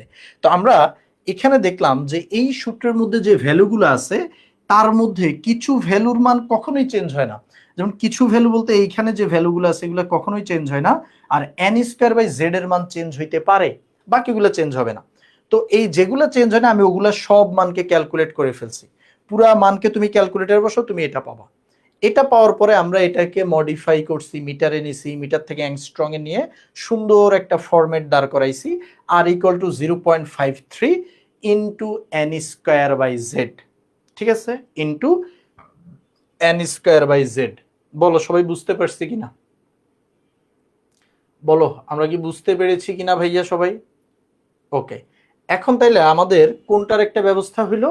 ব্যাসার্ধের সূত্রের একটা ব্যবস্থা হলো। এত বড় সূত্রকে আমরা মনে রাখার জন্য আমাদের জন্য একটা ইজি। ওকে ওকে, এখন খেয়াল করো, আমি তোমাকে যেটা শিখাইছি ব্যাসার্ধের, এইটা কিন্তু যেই কোনো পরমাণুর এনতম কক্ষপথের ব্যাসার্ধ। তো এনতম কক্ষপথের ব্যাসার্ধ কত? 0.53 into N square by Z, N square by Z angstrom আসবে। ঠিক আছে, N square by Z angstrom. Okay okay, এবার আসো আমরা ভি এর চলে আসি। এটা এখানে একটু লিখে রাখলাম, এখানে একটু লিখে রাখি। ওকে, এবার আসো ভি এর যে সূত্রটা আমাদের আছে, হ্যাঁ, ভি এর যে সূত্রটা আছে বেগের, বেগের সূত্রটা কেমন? বেগের সূত্রটা 2 pi Z E square by N H. হ্যাঁ, বেগ ভেলোসিটি ভি ইকুয়াল টু বড় সূত্র 2 pi Z E square, 2 pi Z E square divided by N H. বলো তো এখানে কার কার ভ্যালু চেঞ্জ হয় আর কার কার ভ্যালু চেঞ্জ হয় না? এখানে আমরা দেখে বুঝতে পারতেছি যে ভাই এন এর মান তো সবখানেই চেঞ্জ হবে, আর উপরে জেড আছে, এই দুইজনের মান চেঞ্জ হয়, আর কারো মান কিন্তু চেঞ্জ হয় না। আর কারো মানে কি হবে না? এই যে 2 পাই ই স্কোয়ার বাই এইচ, এদের কারো মান কিন্তু চেঞ্জ হয় না। আর আমি যাদের মান চেঞ্জ হয় তাদেরকে আলাদা করে লিখলাম Z by N, Z by N. এখন তুমি যখন এদেরকে এদের ভ্যালুটা লিখে দিবা, তুমি যখন এদের ভ্যালুটা লিখে দিবা, ভ্যালু লিখে ক্যালকুলেটরে দিলে দেখবা যে আসবে 2.18 ইন্টু 10⁸ ইন্টু z/n যেহেতু বেগ centimetre per second, metre per second হলো বেগের এসআই একক, বাট এখানে বেগের এককটা হবে সেন্টিমিটার পার সেকেন্ড, যেহেতু সিজিএস পদ্ধতি। ঠিক আছে, যেহেতু কোন পদ্ধতি? সিজিএস পদ্ধতি। এখন তাহলে ভাই এটাকে মিটার পার সেকেন্ডে নিতে হলে আমাদেরকে কি করতে হবে? সেন্টিমিটার থেকে মিটার নিতে হলে 100 দিয়ে ভাগ করে ফেলতে হবে। তাহলে 2.18 ইন্টু 10⁶ ইন্টু z/n। দেখো আমি 8 থেকে 6 করে দিয়েছি, মানে আমি 2 দ্বারা অলরেডি ভাগ করে দিয়েছি, 10⁻² দ্বারা অলরেডি ভাগ করে দিয়েছি। এখন আমার এককটা হয়ে গেল মিটার পার সেকেন্ড। কোন এককে ভ্যালু আসবে? Metre per second. তাহলে এটা আমাদের কিসের সূত্র? এটা হলো আমাদের ভি এর জন্য আমরা এই সূত্রটা ইউজ করতে পারি। ঠিক আছে, যে কোনো পরমাণুর কোনো একটা কক্ষপথে আবর্তনশীল ইলেকট্রনের ভেলোসিটি ভি এর মান হবে এটা। ভেলোসিটির মান কত হবে? ভেলোসিটির মান হবে এটা। ঠিক আছে, আচ্ছা তোমরা কি বলতে পারবা যে হাইড্রোজেনের জন্য যদি আমি ক্যালকুলেট করতে চাই কি হবে? আমি যদি বলি যে ফর হাইড্রোজেনের জন্য আমি ক্যালকুলেট করতে চাচ্ছি, হাইড্রোজেনের ধরো প্রথম কক্ষপথের ভেলোসিটিটাকে আমি v1 দ্বারা প্রকাশ করতেছি।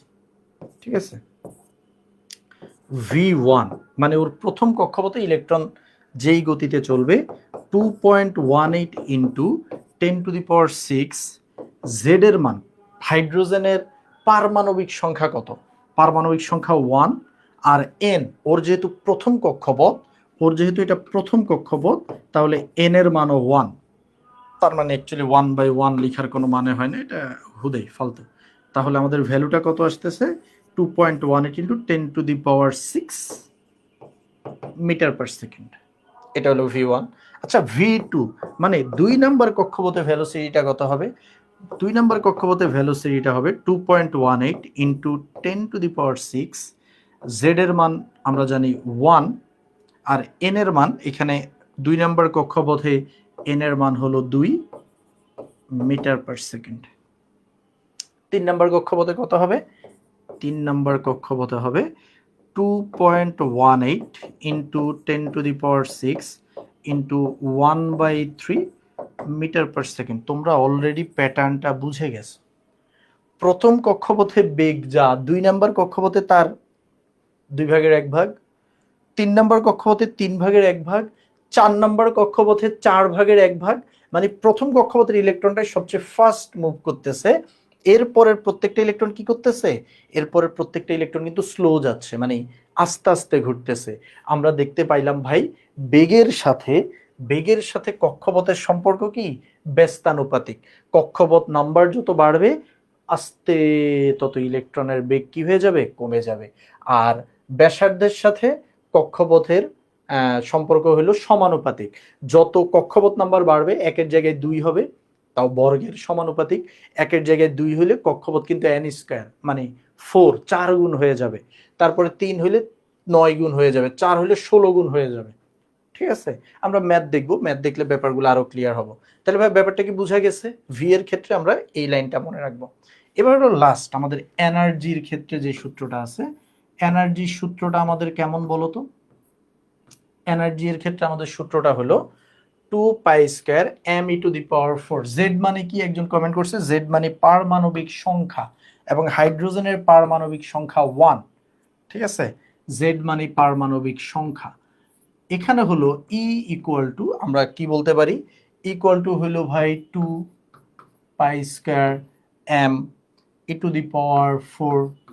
z² divided by n² h²। Same process কি ভাই? হাইড্রোজেনের তো শেল একটা, হাই হাইড্রোজেনের শেল একটা। আরেকটু বড় হও, জানতে পারবো হাইড্রোজেনের শেল একটা না। পৃথিবীর কোনো পরমাণুরই 9 10-এ তোমাদের একটা ভুল কনসেপ্ট, এটা কখনো তোমাদের বইতেও বলা নাই, কেউ তোমাদেরকে বলেও না। পৃথিবীর কোনো পরমাণুরই কক্ষপথ একটা না। পৃথিবীর যে কোনো পরমাণুর কক্ষপথ সংখ্যা অসংখ্য। হাইড্রোজেনের শক্তি স্তর অথবা কক্ষপথ অনেকগুলো আছে, প্রথম দ্বিতীয় তৃতীয় সব কক্ষপথই আছে, সব শক্তি স্তরই আছে, তবে ইলেকট্রন থাকে একটাই। এটা মাথায় রাখবে, ইলেকট্রন একটাই থাকে। না হলে তোমরা কেন পড়ছো যে তাপ দিলে নিচের কক্ষপথ থেকে উপরের কক্ষপথে যায়? তো ভাই উপরের কক্ষপথ না থাকলে ওখানে গেছে কিভাবে? গেছে কিভাবে? মনে রাখবা যে কোনো পরমাণুরই কক্ষপথ সংখ্যা অসীম, তবে কারো ইলেকট্রন একটাই থাকে, কারো দুইটাই থাকে, কারো পাঁচটাই থাকে, কারো সাতটাই থাকে, তবে সবারই অসংখ্য কক্ষপথ রয়েছে। ঠিক আছে, ওকে। আসো আমরা আমাদের পড়াই ব্যাক আসি। আমরা যেটা করতেছিলাম ভাই, ইকে যদি আমরা প্রসেস করি, আমরা দেখতে পাচ্ছি যে ই এর মধ্যে এরকম রাশি আছে যাদের ভ্যালু চেঞ্জ হয় না, যেমন 2 π² m e⁴, এদের মান কখনোই চেঞ্জ হবে না। আর এখানে নিচে আছে একটা h², তাহলে চেঞ্জ হচ্ছে কার? z²/n²। এদেরকে আলাদা লিখলাম, আর যাদেরটা চেঞ্জ হয় না তাদেরকে আমি আলাদা লিখলাম। আলাদা আলাদা লিখার পরে এরপরে আমরা কি করি? এরপরে ভাই আমরা এদের ভ্যালু বসাই দেই। এদের ভ্যালু বসাইলে দেখা গেছে যে এদের ভ্যালুটা আসে এরকম 2.174 ইন্টু 10⁻11 আর্গ। আচ্ছা সরি, পুরোটাই বসানো হয়নি। 10⁻11 ইন্টু ওই যে z²/n², আর এককটা হবে আর্গ। তোমরা জানো যে সিজিএস পদ্ধতিতে শক্তির একক কি? সিজিএস পদ্ধতিতে শক্তির একক হলো আর্গ। তো 2.174 ইন্টু 10⁻11 আর্গ। ঠিক আছে, 10⁻11 আর্গ। এখন আর্গ থেকে যদি আমি এটাকে জুলে নিতে চাই, ভাই আর্গ এককটা তো দেখতে ভালো লাগে না, এটা আমরা খুব একটা ফ্যামিলিয়ার না এটার সাথে। আমরা যদি জুলে নিতে চাই, জুলে নিলে মনে রাখবা 1 জুল ইকুয়াল টু 10⁻7 আর্গ। তো আর্গ খুবই ছোট একটা সংখ্যা, 10⁻7 আর্গ মিলে 1 জুল হয়। এখন তাহলে আমরা এখানে কি করতে পারি? এটাকে প্রথমে জুলে নিয়ে যাই, z²/n², 2.174 ইন্টু 10⁻18 ভাগ করে দিলাম, z²/n², একক হলো জুল। কিন্তু তুমি যদি একটু খেয়াল করো, তুমি খেয়াল করবা যে ভাই 10⁻18 অনেক কম এনার্জি, এগুলা অনেক কম এনার্জি। 10⁻18 মানে অনেক ছোট একটা সংখ্যা। এখন এত ছোট সংখ্যা এখানে, আচ্ছা আর্ক পার অ্যাটম হবে না? হ্যাঁ, আর্ক পার অ্যাটম বলতে পারো। ঠিক আছে, পার অ্যাটম এককটা মানে সবসময় লেখা হয় না, এটা একটা অ্যাটমের জন্য, আমরা একটা ইলেকট্রনের জন্য আমরা অ্যাকচুয়ালি কাউন্ট করতেছি। ঠিক আছে, তো যাই হোক, এককটা কিন্তু মানে ভ্যালুটা খুবই কম। খুব ছোট এনার্জিগুলোকে প্রকাশ করার জন্য, আমরা কিন্তু জুল এককটা ব্যবহার করি না সব সময়। চাইলে তুমি এটা লিখতে পারো, কোনো সমস্যা নাই, এটা দিয়ে ডিরেক্ট জুলে এককটা বের করা যায়। হ্যাঁ, যদি বলে যে জুল এককে বের করো, তখন তুমি এই লাইনটা ইউজ করতে পারো, ভালো একটা লাইন। হ্যাঁ, ভালো একটা লাইন, এটা আমরা ইউজ করতে পারি। বাট কথা হইলো ছোট এককগুলা মানে ছোট এনার্জিকে আমরা জুলে সবসময় বের করি না। আমরা আরেকটা একক আছে ইলেকট্রোভোল্ট। তোমরা জানো কিনা যে 1 ইলেকট্রোভোল্ট মানে কি? কোথায় লিখবো, জায়গায় তো নাই। দেখো এখান দিয়ে লিখে রাখি যে ভাই 1 ইলেকট্রোভোল্ট মানে হলো, এটা যেহেতু ইলেকট্রনের সাথে রিলেটেড, মনে রাখবে ইলেকট্রনের চার্জ যত তত জুল। 1.6 10⁻19 joule, 1.6 10⁻19 joule. তুমি যদি এখন এই যে ভ্যালুটা 1 ইলেকট্রোভোল্ট সমান এত জুল, তাহলে আমি এবার যদি জুলকে ইলেকট্রোভোল্টে কনভার্ট করতে চাই, আমরা কি করব? এই সংখ্যা দ্বারা ভাগ করে দিব। এবং তুমি এই সংখ্যা দ্বারা তোমার ক্যালকুলেটরে ভাগ করো। ক্যালকুলেটরে ভাগ করলে তুমি দেখবা যে অ্যান্সারটা আসবে হলো এরকম।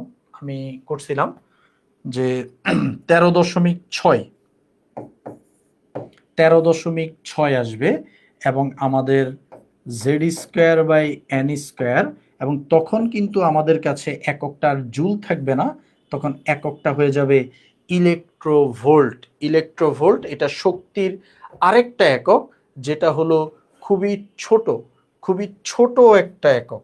ঠিক আছে, খুবই ছোট এনার্জি বুঝাইতে ইলেকট্রোভোল্ট এককটাকে ব্যবহার করা হয়। তাহলে ভাইয়া আমরা এখন পর্যন্ত দেখলাম যে আমরা ব্যাসার্ধের জন্য এখানে আর এন অথবা শুধু আরও লিখতে পারো। হ্যাঁ, আমি যেহেতু সবগুলোতে এন দিইনি, তাহলে আর এর মধ্যে এন দিও না, জাস্ট লিখে রাখতে পারো যে আর। ব্যাসার্ধের সূত্রটাকে আমরা ছোট করে পেয়েছি, 0.53 n square by Z angstrom. ভ্যালোসিটিটাকে পেয়েছি 2.18 into 10⁶ into Z by N metre per second. আর এখানে আমরা পাইছি 13.6 Z square by N square electronvolt. এই সূত্রগুলোর সুবিধা হলো এগুলা তুমি হ্যান্ড ক্যালকুলেশনে এই ভ্যালু বের করে ফেলতে পারবা, ঠিক আছে? হ্যান্ড ক্যালকুলেশনে বের করে ফেলতে পারবা, ঠিক আছে? হ্যান্ড ক্যালকুলেশনে বের করে ফেলতে পারবা। এখন তাইলে দেখো ভাই, এখন তাইলে দেখো আমরা আমরা এই যে যা শিখলাম, তোমাদের আসলে এই প্রসেসগুলা অত দরকার না, এগুলা জানলেই হবে। আমাদের যেটা দরকার এই পিঙ্ক কালারের বাক্সগুলাকে আমাদের দরকার, পিঙ্ক কালারের বাক্সগুলো আমাদের দরকার।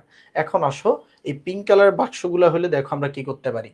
তোমাকে এখন বলছে হাইড্রোজেনের প্রথম কক্ষপথে, দেখো আর কোনো কিন্তু ডেটা নাই, একটাই ডেটা হাইড্রোজেনের প্রথম কক্ষপথ মিন্স n = 1 এর জন্য ব্যাসার্ধ কত হবে। তুমি বলো আর ধিন দানা আর ইকুয়াল টু কি, একটু আগেই ভাই শিখেছি 0.53 into n square by Z. এখন ভাই দেখো n স্কোয়ার মানে হলো হুদাই n এর মান 1, z এর মান 1, এগুলো লিখার কোনো মানে নাই। 0.53 অ্যাংস্ট্রম কি আসবে? 0.53 অ্যাংস্ট্রম, 0.53 অ্যাংস্ট্রম। এই যে তুমি ডিরেক্ট বের করে ফেলতে পারছো, কোনো প্যারা নাই। এবার বলছে আবর্তনশীল ইলেকট্রনের, হাইড্রোজেনের প্রথম কক্ষপথে আবর্তনশীল ইলেকট্রনের বেগ কত? তুমি বলো ভাইয়া ভ্যালোসিটি। একটু আগে মুজাহিদ ভাই শিখাইছে, কি শিখাইছে? 2.18 10⁶ z/n। এখন যেহেতু হাইড্রোজেনের জন্য বলছে 2.18 ইন্টু 10⁶ ইন্টু জেড, পারমাণবিক সংখ্যা 1, n এর মান 1। হুদাই এটা আসলে লিখে লাভ নাই, ঠিক আছে? 1/1 আর কি বা হবে, এত কি হবে মিটার পার সেকেন্ড। এরপর বলছে আবর্তনশীল ইলেকট্রনের শক্তি কত? শক্তি এই যে দেখো ভাইয়া শিখেছে 13.6 Z square by N square electronvolt, ঠিক আছে? তাইলে আমরা বলবো, আচ্ছা এগুলোকে ধরো R1 V1 U1 দিই, যেহেতু প্রথম কক্ষপথের এনার্জি, তাইলে 13 পয়েন্ট। এই এখানে একটা ভুল হইছে, এখানে একটা ভুল হইছে, এই যে মাইনাস একটা সাইন আছে এখানে, হ্যাঁ মাইনাস সাইনটা এই যে এখানে, মাইনাস সাইনটা এখানে দিল, পরের পেজে ভুলে গেছি দিতে, ঠিক আছে? পরের পেজে মাইনাসটা দিতে ভুলে গেছি, সরি সরি সরি। মাইনাস না দিলে তো একদম ইজ্জত চলে যাবে। এই যে একটা মাইনাস অলওয়েজই থাকবে, একটা মাইনাস সব সময় আছে, -13.6, ঠিক আছে? -13.6, 13.6 ইন্টু তার সাথে কি আছে Z square by N square electronvolt. তো Z square by N square তুমি আসলে যাই দিবে লাভ নাই, সেম থাকবে সব কিছু, ঠিক আছে? এত ইলেকট্রোভোল্ট, এত ইলেকট্রোভোল্ট। এখন বলো এটা সবাই বুঝছি কিনা? এই বলো এটা সবাই বুঝছি কিনা?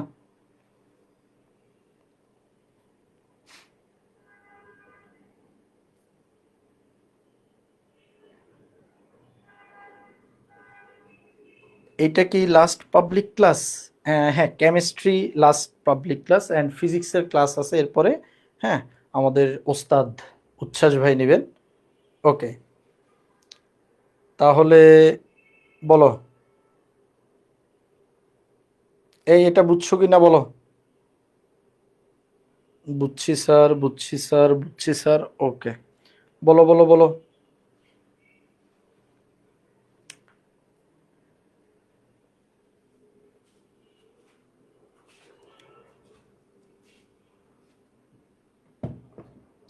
All clear.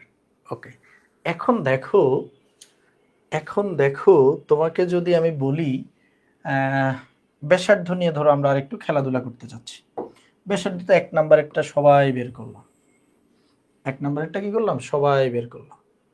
এবার যদি নিচের গুলো আমাদেরকে কোনোটা বের করতে বলে, যে 2 নাম্বারের জন্য কি হবে, 2 নাম্বারের ব্যাসার্ধ কি হবে, R2 কি হবে? R2 ইকুয়াল টু তুমি জানো 0.53 into n square by Z. n এর মান যদি 2 হয় মানে দ্বিতীয় কক্ষপথের জন্য, তাহলে 4/1, নিচের 1 এর অ্যাকচুয়ালি কোনো ভ্যালু নেই, তাহলে 4 অ্যাংস্ট্রম। আচ্ছা R3 কি হবে? 0.53 ইন্টু n স্কোয়ার, 9 অ্যাংস্ট্রম। আচ্ছা আমরা কি বলতে পারি না যে আর এন মানে যে কোনো কক্ষপথ, সেটা দেখো তো 2 নম্বর কক্ষপথে কি হয়েছে, 0.53 চাইতে 4 গুণ বড় হয়েছে। 3 নম্বর 0.53 চাইতে 9 গুণ বড় হয়েছে। আচ্ছা যদি 5 নম্বরের কথা বলতাম, তোমার আমি বললাম যে 5 নম্বর কক্ষপথের ইয়ে কত, ব্যাসার্ধ কত, তুমি বলতা ভাই R5 ইকুয়াল টু হবে 0.53 ইন্টু 5 নম্বর n স্কোয়ার মানে 25 অ্যাংস্ট্রম। তার মানে ভাইয়া একটু আমাকে বলো তো, 2 নম্বর কক্ষপথ, প্রথম কক্ষপথ হলো 0.53, দেখো প্রথমটা 0.53, এটার চাইতে কয় গুণ বড়, এটার চাইতে 4 গুণ বড়। 3 নম্বর 9 গুণ বড়, 4 নম্বর 5 নম্বর 25 গুণ বড়। তাহলে n-তম কক্ষপথ আসলে কত গুণ বড়? আমি যদি বলি n-তম কক্ষপথ কি হবে, তোমরা বলবা 0.53 ইন্টু n স্কোয়ার, ওই যে নিচে একটা জেড, হাইড্রোজেনের জন্য জেডটা আর নাই আর কি, n স্কোয়ার গুণ বড় হয় সব সময় ব্যাসার্ধর ক্ষেত্রে, ঠিক আছে? এইগুলা দেখবা যে যখনই তোমরা অ্যাডমিশন পরীক্ষা দিতে যাবা, বিভিন্ন এক্সাম দিতে যাবে, এগুলা দেখবা যে প্রচুর পরিমাণে আসা শুরু করছে। ওকে, ব্যাসার্ধটা ভাই আমাদের গেল। এবার হলো তোমরা যে একটু আগে ভেলোসিটি বের করছো v1, আমি যদি বলি v2 এর মান কত, তুমি বলবা 2.18 ইন্টু 10⁶। দেখো তো এখানে কি ছিল, z/n, পারমাণবিক সংখ্যা z, এ তো হাইড্রোজেনের জন্য 1, আর n এর মান কত, n এর মান 2 নম্বর কক্ষপথে n এর মান 2 এত মিটার পার সেকেন্ড। আবার ধরো v3 হলে কি হবে 2.18, একটু আগে যেটা তোমাদেরকে দেখাইছি 1/3 মিটার পার সেকেন্ড। তার মানে প্রথম কক্ষপথের চাইতে আমি যদি বলি n-তম কক্ষপথ, n-তম কক্ষপথ, সেটা দেখো প্রথম কক্ষপথের চাইতে v1, প্রথম কক্ষপথের এই যে বেগটা, এটা হলো বেগ, তার চাইতে দেখো 3/1 তো যততম কক্ষপথ তত ভাগের 1 তুমি এটাকে এইভাবেও লিখতে পারো, vn ইকুয়াল টু v1/n। মানে যে কোনো কক্ষপথ, আমি তোমাকে এখন এই সূত্র থেকে যদি বলি যে দশম কক্ষপথ তার বেগ প্রথম কক্ষপথের কয় ভাগের 1 দশম কক্ষপথে থাকে ইলেকট্রনের বেগ হবে প্রথম কক্ষপথের চাইতে 10/1, প্রথম কক্ষপথের 10/1। এখন প্রথম কক্ষপথের বেগ যদি তোমাকে কেউ বলে দেয় x, তুমি বলবা তাইলে ভাই দশম কক্ষপথের বেগ হবে x/10, উদাহরণ দিলাম আর কি। এন্ড যদি x না, আমরা জানি যে ভ্যালুটা এত, বুঝতে পারছি যে দশম নাম্বার কক্ষপথ প্রথম কক্ষপথের 10/1। এবার আসো ভাই, এবার আসো এখানেও আমরা সেম ভাবে কি বলতে পারতাম যে rn ইকুয়াল টু এই যে 0.53 এর জায়গায় r1 প্রথম কক্ষপথের n স্কয়ার গুণ। যদি এটা বলাটা অত দরকার হয় না, অলরেডি আমরা জানি যে r1 এর মান কত, n স্কয়ার, ঠিক আছে, n স্কয়ার গুণ। আচ্ছা এবার আসো তো এনার্জির ক্ষেত্রে কি লেখা যায়, সেম সেম, এগুলো তোমরা অলরেডি বুঝে গেছো যে এনার্জির ক্ষেত্রে যেহেতু z²/n² আছে, সো আমরা লিখতে পারবো, তোমরা এটা বাসায় একটু ভাববা, En ইকুয়াল টু E1 প্রথম কক্ষপথের ডিভাইডেড বাই n², প্রথম কক্ষপথ ডিভাইডেড বাই কি n²। তার মানে প্রথম কক্ষপথে যে পরিমাণ এনার্জি আছে, দ্বিতীয় কক্ষপথে ইলেকট্রনের এনার্জি আরো কম থাকে, তৃতীয় কক্ষপথে ইলেকট্রনের এনার্জি কি থাকে, আরো কম আরো কম আরো কম, এইভাবে কন্টিনিউয়াসলি কমতে থাকে, ঠিক আছে, কন্টিনিউয়াসলি কমতে থাকে। স্যার ক্লাস কখন শেষ হবে, কিছুক্ষণের মধ্যে শেষ হয়ে যাবে, ঠিক আছে, 15 মিনিটের মধ্যে আমাদের ক্লাস শেষ হয়ে যাবে। ওকে, এবার একটু খেয়াল করো, সরি এই পেজটা ভুলে অ্যাড হয়ে গেছে,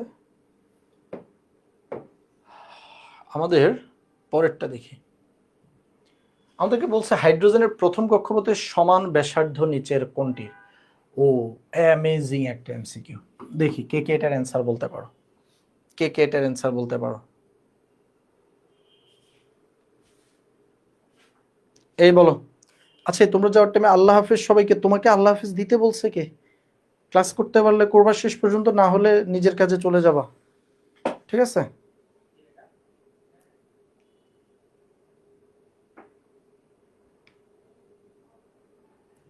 ওকে এই বলো এটার অ্যান্সার দেখি কে কে বলতে পারো। হাইড্রোজেনের প্রথম কক্ষপথের সমান ব্যাসার্ধ নিচের কোনটির?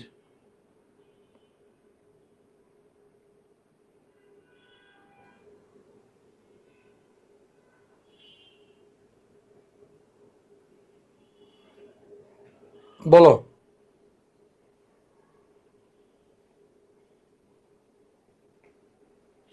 কোশ্চেনটা কি বুঝছো? মানে হাইড্রোজেনের প্রথম কক্ষপথের ব্যাসার্ধ আর নিচের কোন ব্যাসার্ধটা সমান? অ্যান্সার কি 2? 2 নাম্বারটা অ্যান্সার। ওকে, বাহ, অনেকেই 2 বলছো, অনেকেই 2 বলছো। স্যার এই ম্যাথসের ক্লাসগুলো কি ফেসবুকে লাইভ নেওয়া হবে? হ্যাঁ, লাইভ নেওয়া হবে। 2 হবে না? 2 হবে, 2 হবে। সবাই 2 বলছো? Wow, wow. একজন একও বলছে, কিন্তু বেশিরভাগই 2 বলছে। বেশিরভাগই 2 বলছে। সাবাস। সাইফুল ইমন, সে সলিমুল্লাহ মেডিকেলে পড়ে, সেও বলছে 2, আমার বন্ধু মানুষ, সেও বলছে 2 হবে। আসলে গণতন্ত্রের এই একটা সমস্যা, সবাই মিলে যদি এক কথা বলে সেটা যে সত্য হবে সবসময় ব্যাপারটা তা না। আসলে আমরা একটু চেক করি কেন সত্য হয় নাই। তোমরা সবাই মিলে যা বলছো সেটা সত্য না। আমি চেক করি যে হিলিয়ামের দ্বিতীয় কক্ষপথ n=2 হিলিয়াম, মানে হিলিয়ামের দ্বিতীয় কক্ষপথ, হিলিয়ামের দ্বিতীয় কক্ষপথের ব্যাসার্ধ কত হবে? হিলিয়ামের দ্বিতীয় কক্ষপথের ব্যাসার্ধ হবে 0.53 into 0.53 n square by Z. n এর মান হলো 2, তার মানে n স্কয়ার হলো 4। জেড হিলিয়াম, হিলিয়ামের পারমাণবিক সংখ্যা কত? হিলিয়াম প্লাস দেখে আবার কেউ ভাইবো না যে হিলিয়াম প্লাসের তো পারমাণবিক সংখ্যা চেঞ্জ হয় না। হিলিয়াম প্লাসের ইলেকট্রন সংখ্যা একটা, কিন্তু পারমাণবিক সংখ্যা হিলিয়ামের 2। তো এখন তুমি বলো, তুমি যদি কাটাকাটি করো, তুমি কাটাকাটি করলে কি পাচ্ছ? তুমি কাটাকাটি করলে পাচ্ছ 0.53 ইন্টু 2 অ্যাংস্ট্রম। ভাই হাইড্রোজেনের তো ছিল 0.53 অ্যাংস্ট্রম। হাইড্রোজেনের প্রথম কক্ষপথের ব্যাসার্ধ আমরা কত পাইছিলাম? 0.53 অ্যাংস্ট্রম। তো 0.53 ইন্টু 2 হইলে তো আর হইল না, 2 হইলে তো আর হইল না, এটা দ্বিগুণ হয়ে গেছে। যদি প্রশ্নটা এমন হইতো কোনটি হাইড্রোজেনের প্রথম কক্ষপথের ব্যাসার্ধের দ্বিগুণ, তাহলে এটা অ্যান্সার হইতো, কিন্তু এটা এখন হবে না। এবার আসো তোমরা যেটাকে অ্যান্সার বলছো, দেখি এটার কি অবস্থা। r=0.53 n square, n square মানে 1 divided by lithium 2 plus, lithium 2 plus পারমাণবিক সংখ্যা কিন্তু 3, হাইড্রোজেনের 1, হিলিয়ামের 2, লিথিয়ামের 3, প্লাস 2 প্লাস এগুলো দেওয়া হয়েছে তাদেরকে 1 ইলেকট্রন বিশিষ্ট করার জন্য। এখন তাহলে 1/3 অ্যাংস্ট্রম। তাহলে ভাই এটা সমান হলো কেমনে? এটা তো ছোট। লিথিয়ামের, লিথিয়ামের প্রথম কক্ষপথ হাইড্রোজেনের প্রথম কক্ষপথের 3 ভাগের 1 ভাগ, 3 ভাগের 1 ভাগ। তাহলে কেমনে কি করলাম? ছি ছি, লজ্জা। এবার আসুন, এটার অ্যান্সার কি হবে আর এটার অ্যান্সার কি হবে? 3 নম্বরের অ্যান্সার হবে r=0.53 into n square by Z. n square মানে হলো 16 আর জেড হলো 4 অ্যাংস্ট্রম, এবং এটা হবে 4 গুণ হবে। এটা হাইড্রোজেনের প্রথম কক্ষপথের কত গুণ হবে? 4 গুণ হবে। তারপরে লাস্ট কি হবে? r=0.53 n স্কয়ার মানে হলো 4, বেরিলিয়ামের পারমাণবিক সংখ্যা জেড এর মানও 4 অ্যাংস্ট্রম, কাটাকাটি করলে 0.53 অ্যাংস্ট্রম, যেটা কিসের সমান? যেটা হাইড্রোজেনের প্রথম কক্ষপথের ব্যাসার্ধের সমান। তাহলে কি হইল বলো? পাল্লা? পাল্লা না তো। এখন 4 বললে তো লাভ নাই, আমি তো 1-2টা বের করার পরে তোমরা 4 বললে আর লাভ নাই। সবাই তো আমি কলম ধরার আগ পর্যন্ত 2 বলে গেছিলা। ছি ছি, কি পড়াইলাম! একটা কলা গাছকেও যদি এতক্ষণ পড়াইতাম, কলা গাছটা বলতে অ্যান্সার 4, 4 অথবা 4টা কলা দিত অন্তত। ওকে,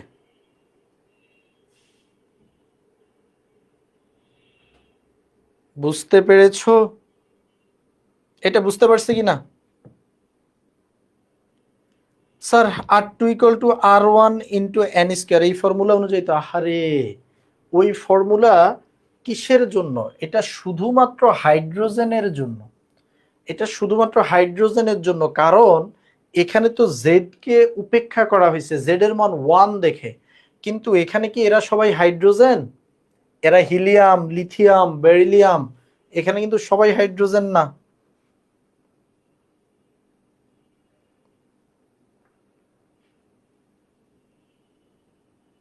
ওকে, ওকে, ওকে। ছি ছি ছি, একটা কলা গাছ রোপণ করা দরকার ছিল। দেখো এই প্রশ্নটাই, এটা এমসিকিউতে এইভাবে আসতে পারে, রিটেনে এটা আসতে পারে। হাইড্রোজেন পরমাণুর ইলেকট্রনটি স্বাভাবিক অবস্থায় যে দূরত্বে অবস্থান করে, বেরিলিয়াম 3+ আয়নের ইলেকট্রনটি কোন শক্তি স্তরে অবস্থান করলে একই দূরত্বে অবস্থান করবে। মানে বুঝতেছ কত ইয়ে করছে, যে হাইড্রোজেনের ইলেকট্রনটা কোথায় থাকে। হাইড্রোজেনের ইলেকট্রনটা আমরা জানি যে হাইড্রোজেনের ভাই যে দূরত্বে অবস্থান করে, কোথায় অবস্থান করে, R1, মানে হাইড্রোজেনের প্রথম কক্ষপথের ব্যাসার্ধ দূরত্বে সে অবস্থান করে। বেরিলিয়াম আয়নের ইলেকট্রনটি কোন শক্তি স্তরে অবস্থান করলে একই দূরত্বে অবস্থান করবে। দেখো একটু আগে আমরা দেখলাম যে বেরিলিয়ামেরটা 2 নাম্বার কক্ষপথে অবস্থান করলে, ঠিক আছে, এন এর মান কত হয়, এন এর মান 2 হলে একই দূরত্বে। এইভাবে কিন্তু রিটেন আসতে পারে, একই প্রশ্নের এমসিকিউ রূপ এবং একই প্রশ্নের রিটেন রূপ। রিটেন আসলে কিভাবে করবা সেটা তোমরা বাসায় চেষ্টা করবা। দেখো আমরা যদি একটু বলি যে ধরো বেরিলিয়ামের গুলাকে আমি এভাবে প্রকাশ করলাম, বেরিলিয়ামের ব্যাসার্ধ হলো আর এন ইকুয়াল টু আমি তোমাকে বললাম যে 0.53 N square by Z, N square by বেরিলিয়ামের জেড হলো 4, জেড কত 4। এখন আমাদেরকে বলছে যে এই আর এর মানটা কত হবে, এই আর এর মানটা হবে হলো হাইড্রোজেনের প্রথম কক্ষপথ যে এখানে থাকে।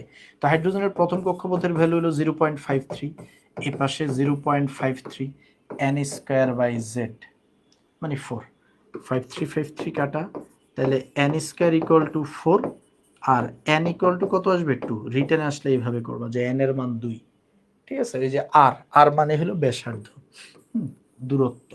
তো যদি সেম দূরত্ব হইতে হয় তাহলে আর এর মান 0.53 হবে, একই দূরত্ব বললে, ঠিক আছে। এই বলো এই দুইটা বুঝতে পারছি কিনা, এই দুইটা বুঝতে পারছি কিনা।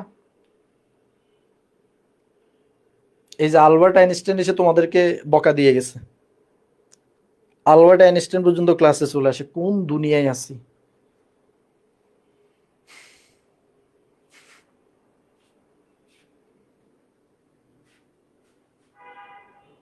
নাদান শিশু তোমরা, হায় রে ছাগলের ছাগল রে। আসো ভাইয়ারা, এই ছোট্ট বন্ধুরা দেখো, স্যার ছুটি দেন, এই দিব সামনে, স্যার এন কি এখানে পূর্ণ সংখ্যা, হ্যাঁ, আর এন দ্বারা এখানে পূর্ণ সংখ্যা টূর্ণ সংখ্যা কেন আসতেছে, এন দ্বারা এখানে কক্ষপথ বোঝাচ্ছে, কক্ষপথ অবশ্যই পজিটিভ পূর্ণ সংখ্যা, ঠিক আছে। নেগেটিভ ভ্যালু তোমরা তো জানো যে এন এর মান বোরই বলে গেছে কত থেকে হয় 1 2 3 4, নেগেটিভ ভ্যালু আসবে না। তুমি এখানে রুট করে +-2 লেখার সুযোগ নেই।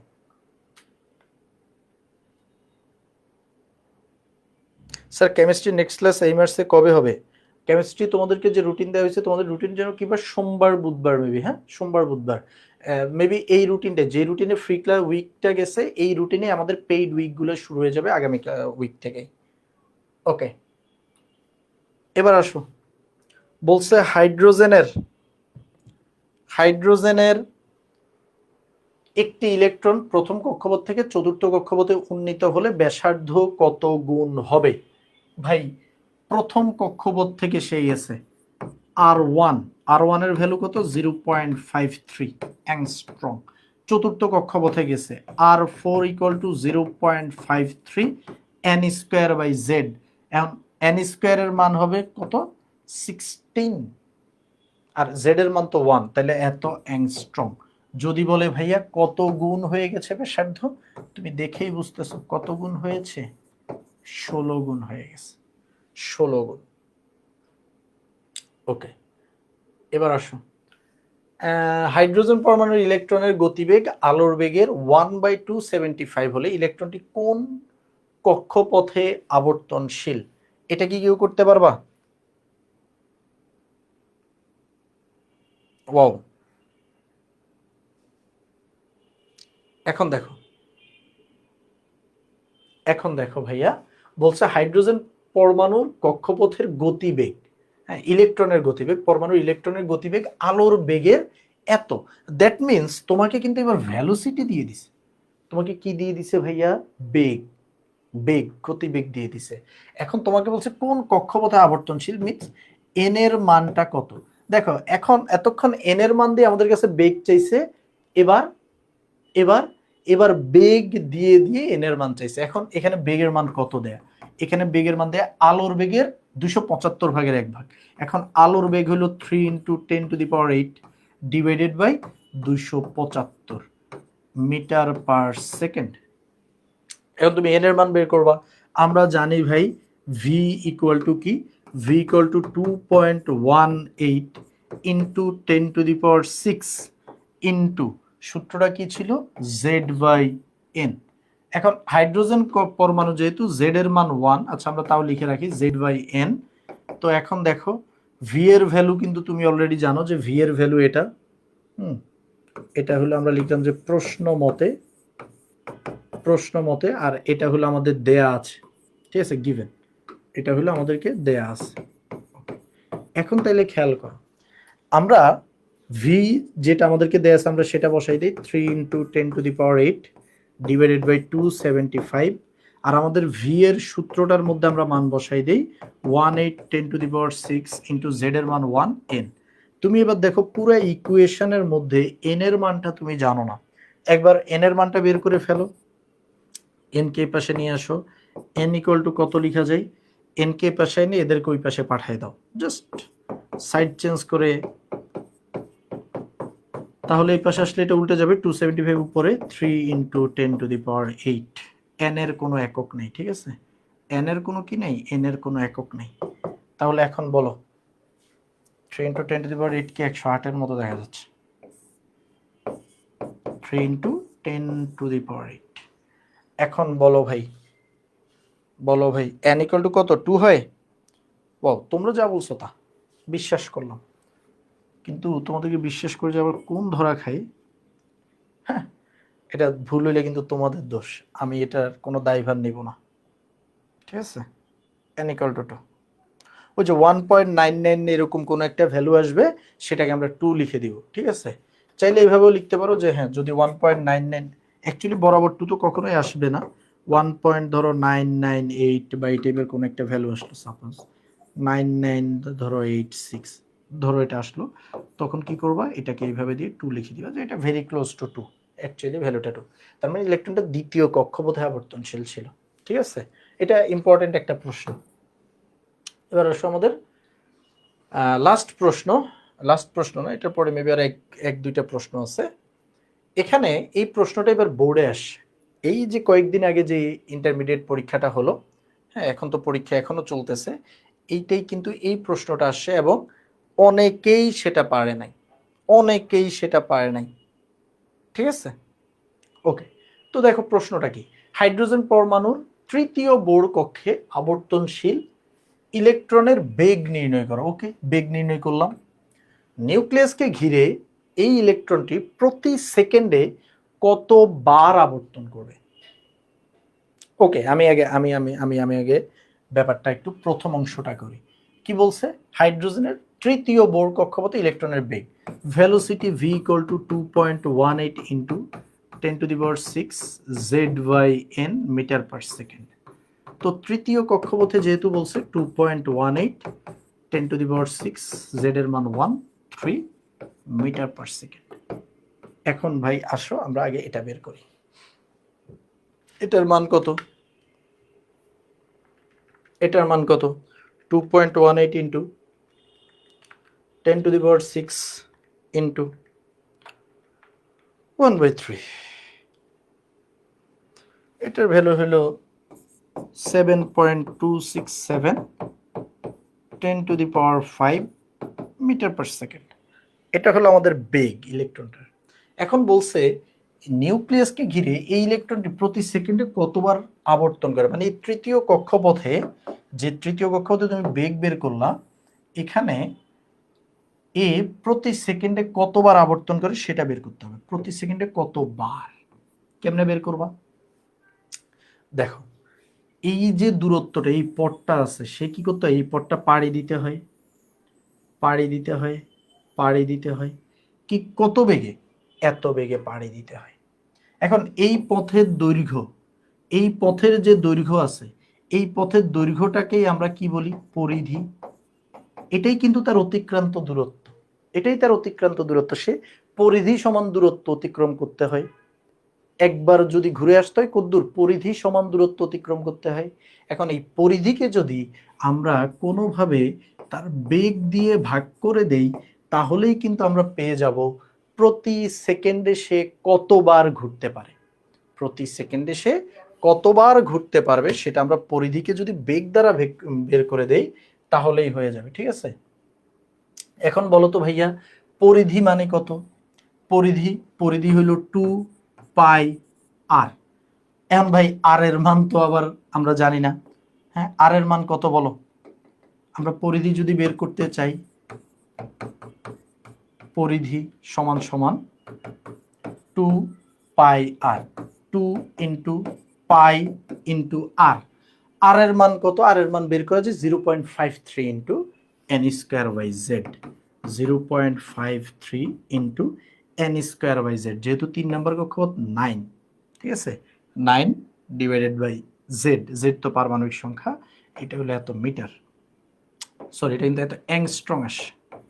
এটা কত আসে? এটা আসে এত অ্যাংস্ট্রং, যেহেতু আমি আর এর মানটা অ্যাংস্ট্রং এ রাখছি। এখন আমরা এটাকে অ্যাংস্ট্রং এ রাখতে পারবো না, কারণ যেহেতু আমাদের বেগটা মিটার পার সেকেন্ডে, তাহলে আমাদের পরিধিটাকে মিটারে নিতে হবে।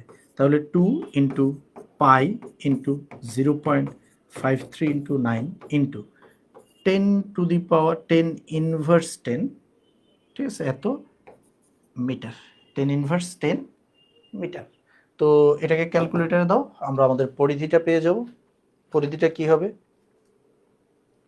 তোমরা বের করছো? ও, তোমরা বার সংখ্যাও বের করে ফেলছো, সাবাস আরাফাত, অসংখ্য ধন্যবাদ। 1416 ইন্টু 0.53 ইন্টু 9 ইন্টু 10 ইনভার্স 10, ঠিক আছে। 10 ইনভার্স 10 দিয়ে ভাগ না করলে মিটার হবে না, আমাদের এখানে মিটারটা অবশ্যই লাগবে। মিটারটা কি লাগবে? অবশ্যই লাগবে। 2 পাই 0.53 এন স্কোয়ার। ওকে, এখন আসছে এটা 2.997 ইন্টু 10 ইনভার্স 9 মিটার। এখন আসো আবর্তন সংখ্যা, মানে প্রতি সেকেন্ডে কতবার আবর্তন করবে, এটাকে আমার কি করতে হবে? এই পরিধিকে বেগ দ্বারা ভাগ করে দিতে। 2.997 ইন্টু 10 ইনভার্স 9 ডিভাইডেড বাই বেগ। বেগ কত? 7.267 ইন্টু 10 টু দি পাওয়ার 5। তাহলে ভাগ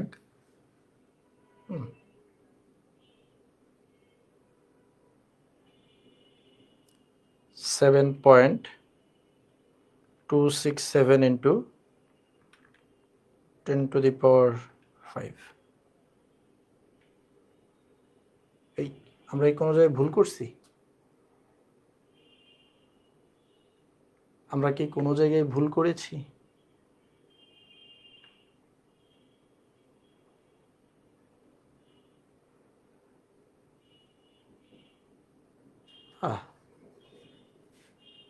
পরিধিকে বেগ না, বেগকে পরিধি দ্বারা ভাগ করতে হবে। আমাদের এখানে পরিধি তো অনেক কম। এখানে একটা আমরা ভুল করে ফেলেছি। কোথায় ভুল করেছি? পরিধিকে বেগ না। আমাদের যে বেগ আছে, বেগের মানটা তো অনেক বেশি। হ্যাঁ, অনেক জোরে ঘুরতেছে, অনেক জোরে ঘুরতেছে। বেগ ভি বাই এখানে হলো এস দ্বারা ভাগ করতে হবে, মানে পরিধি দ্বারা ভাগ করতে হবে। পরিধি তো ছোট একটা সংখ্যা, তাহলে আমাদের এখন কত হবে? আমাদের এখানে আছে কত? 7.267 into 10 to the power 5 divided by পরিধি হলো 2 পাই আর, 2.997 10 ইনভার্স 7, ঠিক আছে, 10 ইনভার্স 9। তাহলে এবার আমাদের কত আসে দেখি? 7.267 into 10 to the power 5, 2.997 into 10 inverse 9, 2.425 into 10 to the power 14 বার। হ্যাঁ, আরাফাত অনেক সুন্দরভাবে আগেই করে ফেলছে, ঠিক আছে। ওকে ওকে, তাহলে ভাই বুঝতে পারছি, বলো বুঝতে পারছি কিনা আমরা সবাই কি বুঝতে পেরেছি? বুঝতে পেরেছি কিনা? এই তোমাদের ফিজিক্স ক্লাস কয়টায়? 9:30টায় না? 9:30টায় না ফিজিক্স ক্লাস? এই যে আমরা 5 মিনিটের মধ্যে শেষ করে দিচ্ছি, আর জাস্ট 2টা ম্যাথ আছে এমসিকিউ টাইপের, এগুলো এখনই শেষ হয়ে যাবে। ওকে, এখন দেখো বলছে হাইড্রোজেনের প্রথম কক্ষপথের শক্তি এত জুল পার অ্যাটম, এটা আমাদের E1 প্রথম কক্ষপথের এনার্জি। চতুর্থ কক্ষপথের শক্তি কত ভাই? EN। হাইড্রোজেনের ক্ষেত্রে EN এর মান কি হয় বলো? এই যে আমরা এখানে দেখছিলাম, কোথায় যেন হাইড্রোজেনের ক্ষেত্রে EN এর মান কি লেখা যায়? EN এর মান লেখা যায় E1/n²। E1/n²। তাহলে প্রথম কক্ষপথের এনার্জি যা E1 ডিভাইডেড বাই n²। তো E1 এর যে ভ্যালুটা দেয়া আছে -2.17 into 10⁻18 E1 divided by n², n এর মান হলো 16। একক কি হবে? একক এখানে যেটা দেয়া আছে জুল পার অ্যাটম, এটাই আমাদের একক হবে। শেষ, ঠিক আছে? জাস্ট E1/n², E1/n², 16 ভাগের 1 ভাগ হয়ে যাবে। এবার বলছে হাইড্রোজেন পরমাণুর ইলেকট্রনটি যখন নিউক্লিয়াস থেকে অসীম দূরত্বে অবস্থান করে, কোথায় অবস্থান করে? নিউক্লিয়াস থেকে অসীম দূরত্বে অবস্থান করে। স্যার স্লাইড ক্লাস কই পাবো? এই যে আমাদের যে ক্লাসটা হচ্ছে, এটা লিঙ্কেই হলো, আমি এডিট করে স্লাইডের লিঙ্কটা দিয়ে দিব, ঠিক আছে? বলছে হাইড্রোজেন পরমাণুর ইলেকট্রনটি যখন নিউক্লিয়াস থেকে অসীম দূরত্বে অবস্থান করে, তখন ইলেকট্রনটির শক্তির মান কত? ভাই ইলেকট্রনের শক্তির মান কত?